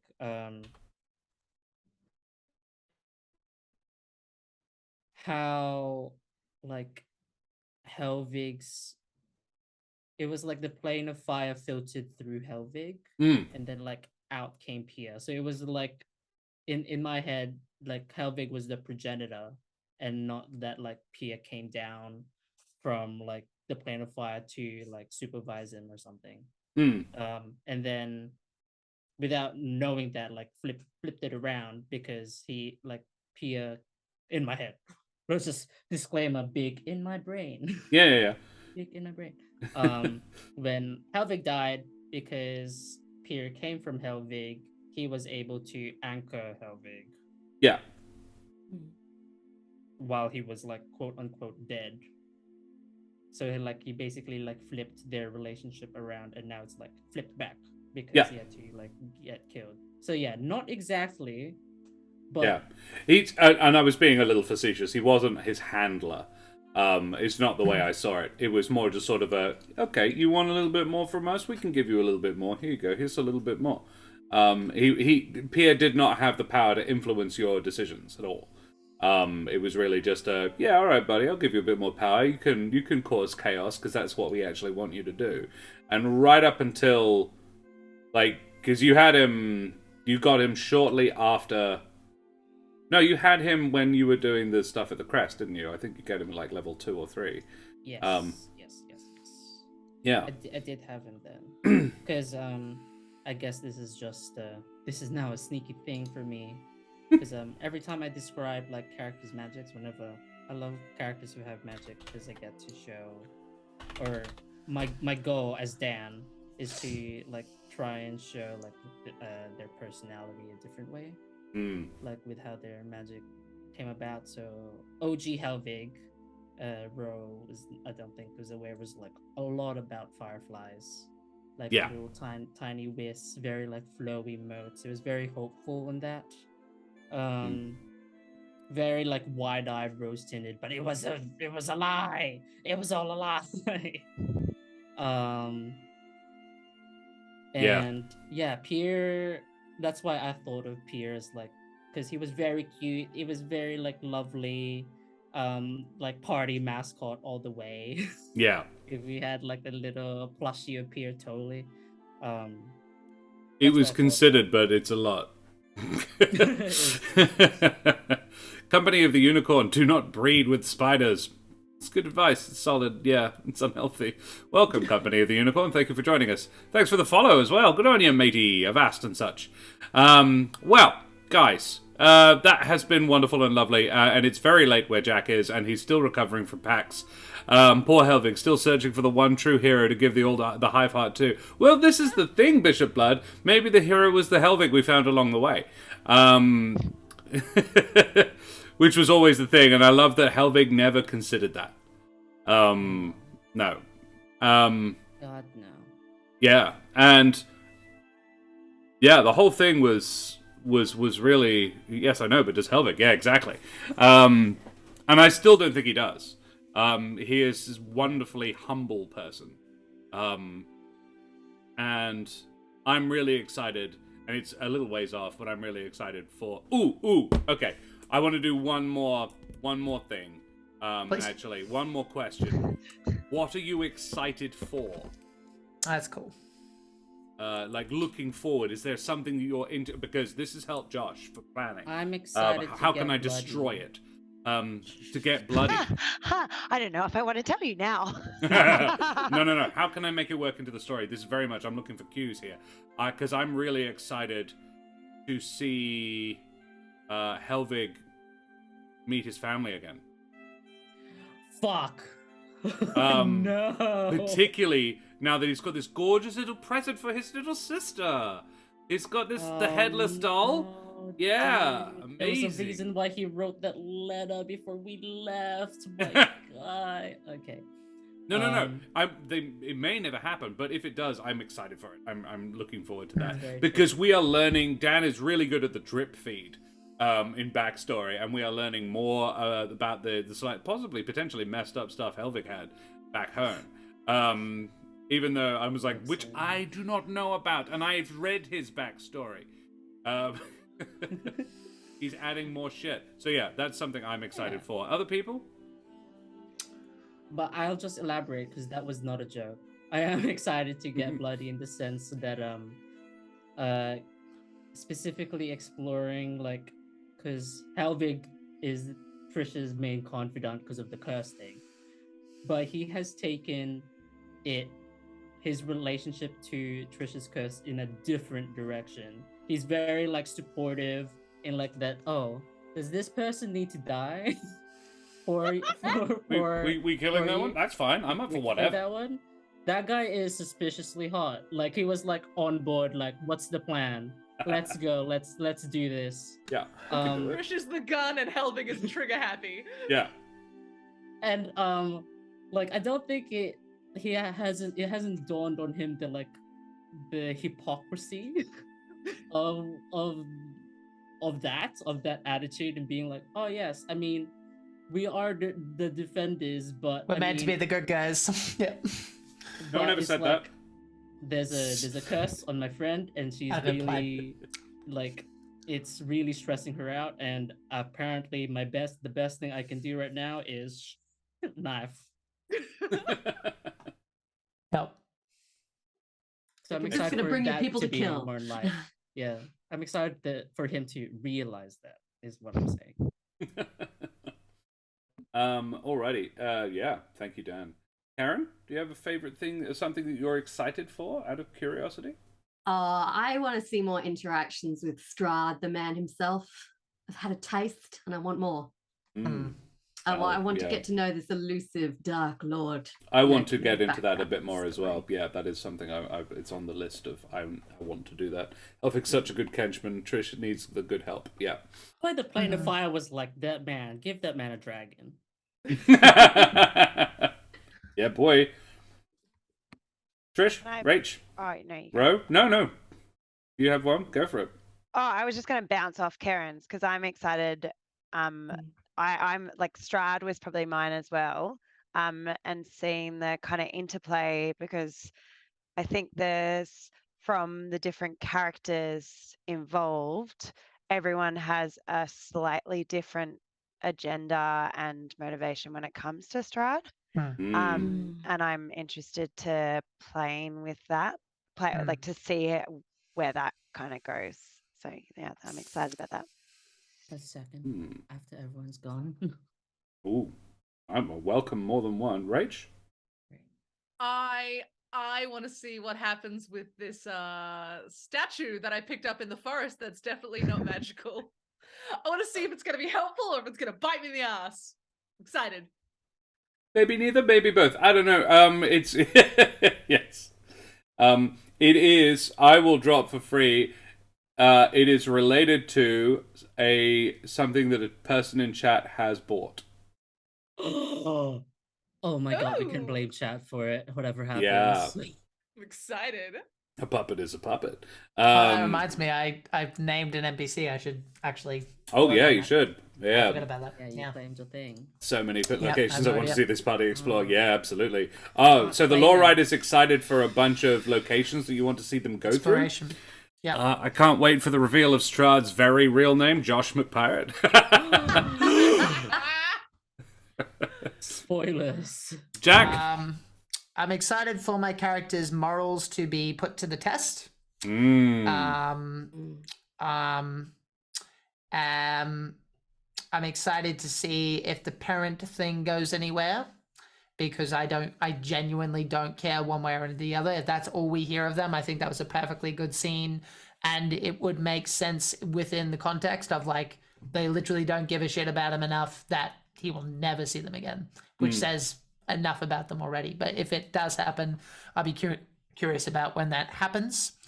And more specifically to do with the Strahd thing, I'm looking forward to. We've all been as characters kind of tiptoeing around each other, but we have fundamental disagreements about what to do, and that is going to hurt us. What? And We're not a unified front. What do you mean? yeah, yeah. Same page all the time. We have been very human in that we've gone, okay, agree to disagree, but we can't really afford to agree to disagree. That's why we had the conversation in the first place. Yeah. But we are from places where we don't feel at the moment we can afford, or morally can't afford to cross that line, or physically, for the sake of surviving, we can't do anything different.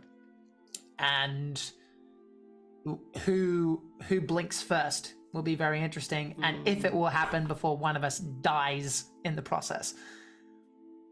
Yeah. Because we can't, we really kind of, like, looking objectively at it, we are not as unified as we could be. No. And from a storytelling front, that's fascinating. So yeah. My other thing that I'm quite excited about is to put that sort of. I love putting that sort of thing to the test.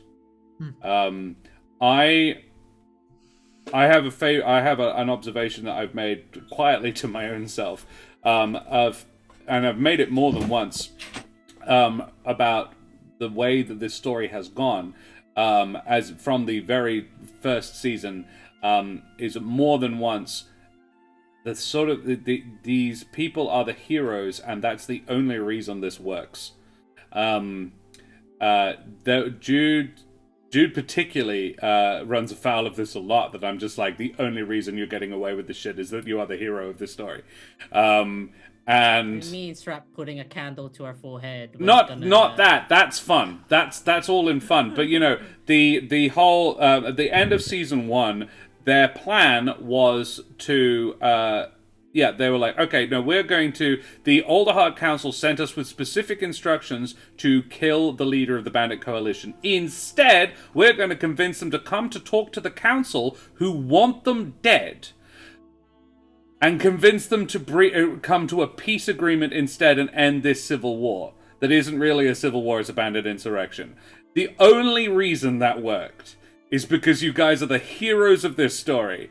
logically, looked at from a very specific, from a logical point of view, Kral was fucking right. Knowing what's going on behind the scenes, Kral was even more right. And the only reason it worked at all is because you guys are the hero of the story. And in the most recent example of it, Smoothie's anger with Henrik was fascinating because Smoothie knows the gods are real. As in, he's met one. Sure. You can't get any more. It's not about faith anymore. It's about, I know that. And yes, he had faith before, and he's had confirmation. But there is your anger is justified because you are right. But the other person had no way of knowing. Like in Barovia, the gods have been absent for 300 years. It is a matter of faith, and it's not taught particularly strongly. No. I don't think his anger, though, had anything to do with faith or lack thereof. It was on the surface, it was anger because he endangered a lot of people. That was the surface level. The under the hood reason was that, like, he hasn't had to make these choices, and he hasn't had time to process. Like, that's he doesn't know that, but he hasn't had time to actually grieve. No, definitely. So he doesn't know what he would do. No, exactly. For people he cares about. But I would say that because Hendrik is not a particularly man of faith, Hendrik didn't know that what he was doing would have that negative consequence. Yep. He's like not really a the believer. Bones, is that the taking of the No, bones. okay, yeah, That's what you're okay, referencing, right, not the, right. yeah. Right. Yeah, okay, that makes a lot more sense then. Sorry, I misunderstood. Yeah. Hendrik did what he did to protect the woman he loved, and he did as And far it was as he seemingly was concerned. harmless. He was like, according to look, You don't. and this is a deity level. This is somebody who controls the weather. This is someone who can rip a place and make a demi-plane of their own and keep the gods out.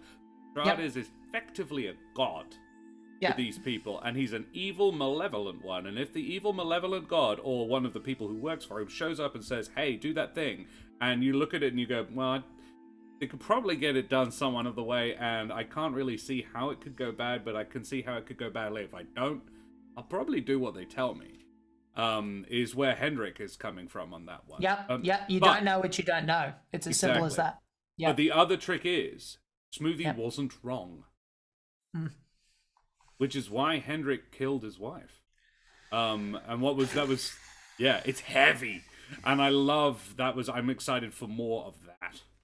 Yeah. It's a very different side. It turns out that Smoothie might be angrier than he knows. Who knows? I really don't know, because that's the thing about, compartmentalizing. I was saying the same thing to Dan before. We're on a very similar freeway, and we're both doing the same thing, but possibly doing it very different directions. Like, you've got something you can focus on, Dan, which is helping Trish. That seems to be, and correct me if I'm wrong, like a big tunnel vision for you, and that's what you're focused on. Oh, sure. That's why I'm excited to get bloody. Whereas for Smoothie, to be honest, and this will come up in season 2, every motivating thing that's getting him on this journey is not here with him. He has no support structure beyond these strangers he met a couple of days ago, with which 2/3 have a curse, don't agree with his point of view, and have a curse that he doesn't fully understand and could be dangerous to him for all he knows, because information was withheld. So there may well be resentment there. I don't know. I'll have to find out when we get there. I don't know. This smoothly leads me to the second thing that I'm excited about, and that is Smoothie and Helvig doing an actual heart-to-heart about whatever the fuck religion. Yeah. So excited to learn about Helvig's position on it, because we've seen snippets. But yeah, it's interesting. Yeah. I hath returned. Ha ha ha! Nice, Ah, because Hath is a god Hath in is a Humblewood. person. Yeah, it's the name. I'm very excited for the very real leaked reveal that the party will eventually adopt a werewolf orphan, who will then join the party going forward and will also infect Trish with lycanthropy. Did you read the script ahead of time? Hashtag Yeah. spoilers. I love that I didn't even know that, but yeah, I mean it's happening now. Great. Yeah. I want to add one more thing though, because like I feel like if I was like in Rose's position, I might feel like a little. Oh, what about for Selenox's part? I think it's the only reason he hasn't done something even more drastic because he's in the anger stage of depression now, which is why I went down that road as hard as I did. Yeah. So. No, I loved it. I also, there's loads of little things that I've hinted at, and the meme channel on our Discord is quite fun. You get to be a dick by a meme. I was very proud. I was very proud of that fourth one. For those who haven't known, who don't know, I put a meme up in our Discord. Yes, where I reference two of the two angels the party definitely knows about, and then reference two more they don't. And Trish and Helvig. Trish has met all four. Astorios are sus. Oh, Trish, what the fuck? How many other gorgeous people do you know? Yeah. Yeah, who are hot? Who are suspiciously hot? That we don't know is a god like this part. Oh my god! Yevgeny! No, I'm kidding. The one-eyed lord, yes. That's why he doesn't The other need eye He said is he was like- cursed. I think and from hidden memory, away. you said he was like a 7 or 8. We were like, oh yeah, Specifically, he's just like under not suspicious. attractive but- enough to be suspicious. 9 and 10, that's the danger. I think the ones that aren't are the ones that are suspicious are the ones that aren't attractive enough to be suspicious. Like Inception. Like that, Josh. Dex Strength Con said something really sweet, which I absolutely agree with. With Auntie Selenox, he said some of my favorite interactions begin with Selenox saying kid. "Hey kid" to Smoothie, which is like a catchphrase at this point. It's Yeah. super sweet. It's lovely. not like I was actually patronizing. like, I was a little bit I feel like because Jack, you mentioned earlier, you were like, oh, Smoothie's gonna get so annoyed about being called kid at some point. Long And I was term. like, but I'm so sad. I love, like, it's like, that's my pet name for you. I know, and that's the thing. Like, it's one of those things that maybe he'll just come to terms with. But again, there's so much rattling around in that little brain of his. A lot of anger right now. Yep. Yeah. Probably a teenage rebellion. Yeah, what did in we the see? Oh, future. that one guy Trish slept with? Yeah. Oh. Astorial. I feel like it would have been a better time if he were. Like, Yeah, it would you'd have been think, right? mind-blowing. Astorial of Yeah. Swole. Maybe he was holding back. Let's He just wouldn't say get her tail was suspicion. fluffed that day. Yeah. A lot of throbbing But feelings from that apparently Astorial. not. It's I was Selenox. right. Oh no. How could you forget Rock? I can't trust Selenox anymore. I'm gonna take that Bishop Blood as a compliment on my 9-10 attractiveness scale. That's what I'm taking that Yeah. Yeah. as. Even though, like, we haven't seen Selenox That owl yet. woman is So very it's just attractive. me. Yeah. Daria is on it. Daria is working on it. Sweet. Yeah, I we can't also, wait. well, we already knew Trish was trading one shitty curse for another. That's better. Can you imagine Trish becoming a shapeshifter and possibly creating a new faction in the wood? I mean, I can now. I need some higher level stuff anyway. Once this is all done with. Rock. Like Frog Rock? She That threw, one big like as in Astorial? rock being thrown. Oh yeah, I yeah. think. Getting better at How can Maybe. I forget the rocks? How can I forget rock? As in like a As good in the moment with training? throwing I the guess rocks that. at me. Yeah. Rock training? Yeah. Rock training. Yeah. It was a I tried rock. to Ow! defend you with my beams. I don't Yeah. want to rock. Yes, the training. Yeah. That Cool. was fun. Alrighty. Well, guys, it's been splendid and wonderful and lovely. Thank you all so much for joining us. We should go wait and raid somebody now. And seeing as we just mentioned Daria, we'll go and raid the Eldritch Scribe. We don't get to do that very often. Woo! Blow 'em up. So, and if you Yeah. can dodge a rock, you can a wrench, you can dodge a ball or a rock or whatever. Yeah, absolutely. So, guys, thank you so much for joining me. Thank you for your wonderful questions and your splendid answers, your throbbing thoughts all round. Guys, who the absolute heck are you? Keren, who the heck are you? Hi, I'm Keren, sometimes known as the Mother of Bunnies, over here on Twitch and over on Twitter, where you can follow me for cute bunny pictures and occasional feminist rants. Or like the other day, a weird picture of me with curlers in my hair because people have been looking at me funny. But you can also listen to my dulcet tones on the D&D themed podcast There Be Dragons. Or if you'd like to catch my lovely self in person, you'll need to be in Kalgoorlie on the 27th of October, and I'll be there with my puppet. One of them. One of my puppets. I'll be there there are a with lot of puppets 3 in this puppets. house. So many puppets. Yeah. Hmm. Oh, yeah, I'll Or I'll take be here on Thursday for Humblewood of Monsters and There's Magic. Yeah, exactly. We're going to find out what happens with they found Havel doing what these guys told him to do, but it's suspicious if you don't know that. We may overreact to this situation. Who knows? I love Eric knowing is that not a in trusting character. soul right now. Out of So character. We may come down unhard on an innocent man. Find out this Thursday. this time puppet is not a euphemism. No, exactly. Ro, who the heck are you? Hi, I'm Ro. I'm a performer and educator in Perth. I'm also very jet lagged, and my brain is like, yes, we're rowing. You can find me on Raunchily. Instagram at Crowdventurers to see photos of my travel adventures, which is why I'm jet lagged, and pictures of my dog with the very large ears. And if you happen to be in Perth, Western Australia, I have a show coming up in October, late October at Melville Theatre. Things I know to be true from October 28th at Melville. And yeah, Ro. Splendid. Please, Thank you. Ro, send me a link for that so I can add it to your chat command. So we can add ticket bookings to that. Dan, who the absolute heck are you? And I agree, Bishop Blood. I love that everybody has a thing as well. What an afterthought. Hello, I am Dan in the meat space, Derb in the cyberspace. You should all be having a good time because I am always lurking, sending that good vibes. And when you raid, brandish your raiding knives, infuse it with all the good vibes you can muster, and stab them with the love. The weirdest, lovely person I know, Dan. The sleep artery all over again. Sleep artery, yeah. Get them in the love artery. Get him in the love artery. That throbbing, pulsing love artery. Jack, who the heck are you? I'm a man with a beard, hair in his mouth. True. Hello, my name is Jack O'Brien. I am a actor and professional game master. You can find me at dungeonmasterforhire.com.au, and you can find me on all the socials as Jack Squarepeg and on Twitch. And the next time I think will be on Corsair's Cove.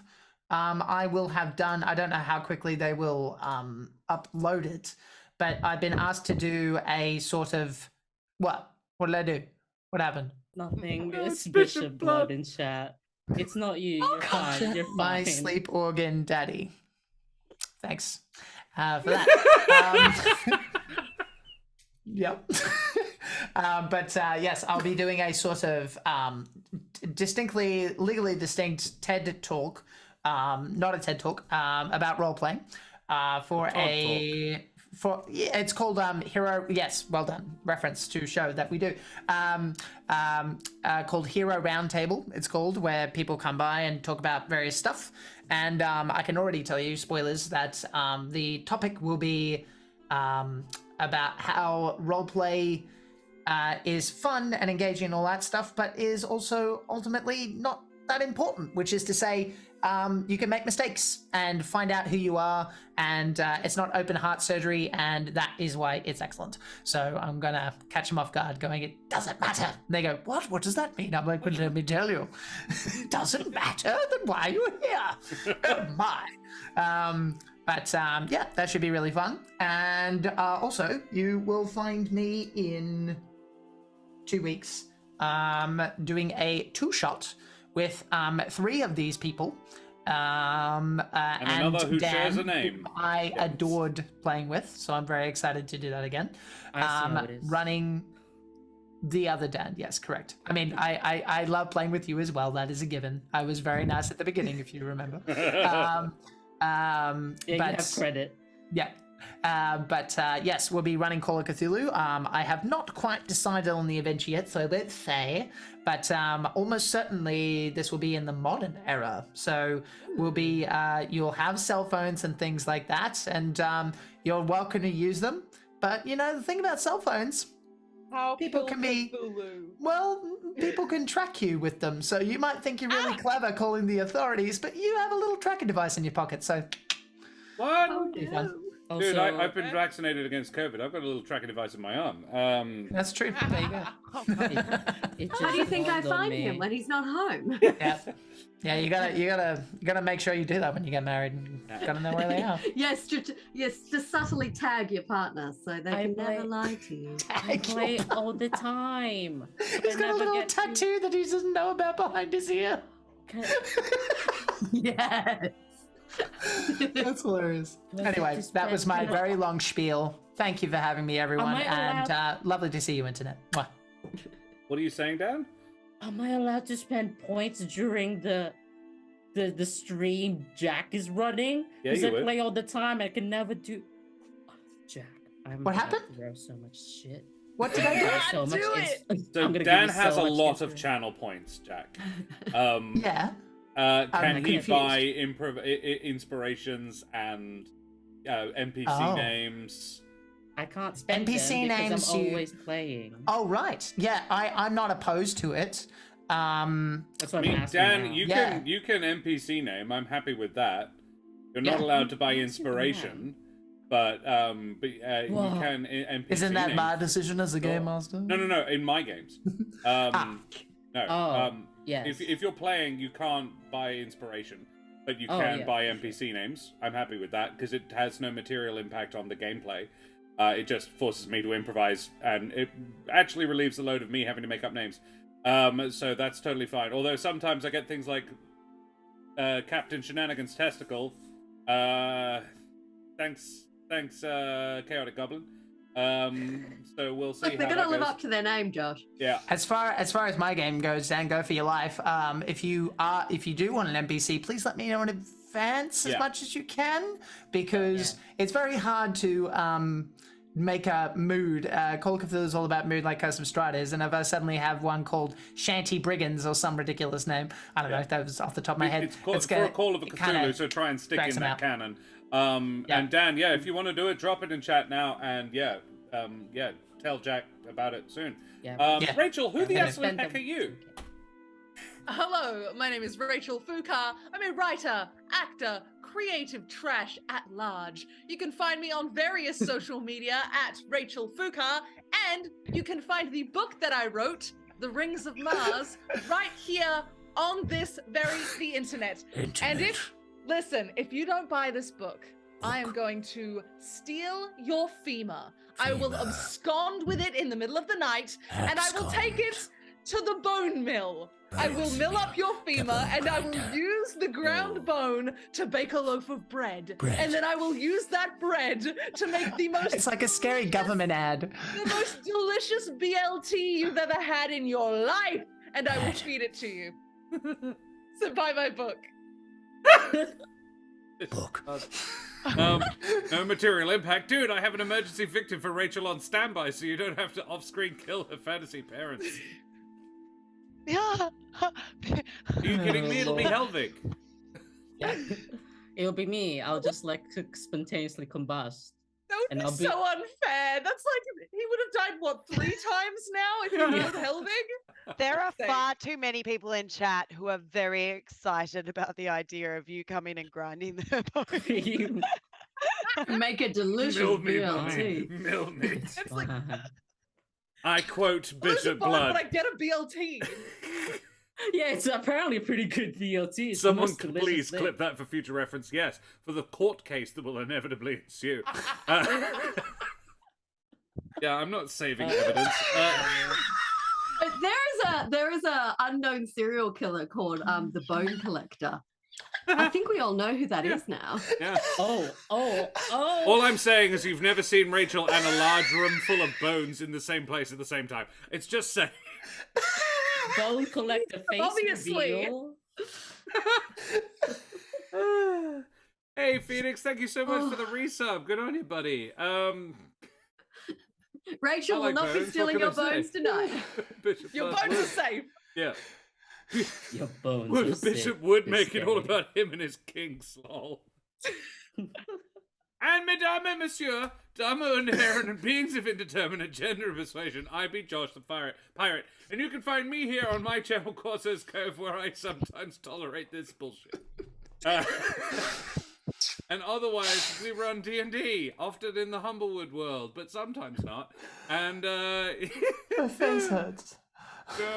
yeah, if you like my My jaw's majestic voice, limbered. but you think I could stand to tone the face down a little bit, you can check me out on the Lore Ride on Friday night, where I will be playing Ada Linda, the recent mummy of a golden dragon, baby dragon. And if you like to continue the baby dragon themes, then you can check out Scan Felspar, who has a baby dragon crush.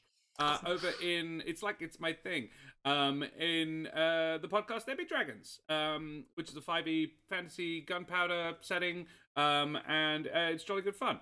Beyond that, you can check me out in Kalgoorlie Pride, where I will be reading poetry with a puppet on my hand called Bruce. He will be reading a beat poem about he has throbbing things. And that's not even kidding. He does. So, guys, thank you so much for sticking around and putting up with our rubbish. Jack, particularly, thanks for coming, mate. I know it's late. And we will go and raid the Eldritch Scribe now. Woo! I think that's why everything's funnier. We have all the socials. You can check us out there. We have a Dis of Chords. If you wanted to come and hang out with us on that. Maybe see all of our wonderful memes. About 80% of them are Jack, but I've started doing them too. Yeah, Brendan Ro did did an one. excellent one. I did one. Yeah, you Yeah, did. Ro did one. We saw I'm Rose trying to first encourage you to ever. do more. Come on, you yeah. can do it. It's actually really simple. It is quite fun. I And we do it also have properly? the Rabbit hole. YouTube. This will be up on the YouTube in the next couple of days, because these are fun. And you can check out all of the episodes you may have missed in one contiguous in-world chronological canon order, and other places as well. So that's all the things I have to spruik. Karen, tell me about Ukraine. Ukraine. Less of a laughing matter. A lot of people have had to run away from Ukraine because of the bombs and guns and stuff. So if you would like to donate some money to help the refugees of the Ukrainian conflict, there is a link in chat for the Emergency Action Appeals. This is an Australian-based collaboration between various charities and not-for-profits that you can donate to. And that money will be going to provide shelter, medical care, supplies and support generally to those who have fled the conflict. So if you can, feel free to follow that link and help them out. I appreciate it. Alrighty, well, we'll go away from here now. Thank you so much for joining us, everybody. It's been an absolutely lovely evening. Nice to catch up with these silly rabbits again. And yeah, we'll go and raid the Eldritch Scribe now. So please throw your favorite road emotes up in chat. Tell Des, Daria, AJ, Raf, and a couple of others whose names I don't know, where you came from. Show them the love like we always do. I just haven't had the gorgeous opportunity to play with them yet, whereas I've played with those four, and they're all splendid people. If you let Josh play with you, he'll learn your name. Exactly, that's Yeah. how it works. I tend to learn the name before I play with them, because I'm a gentleman.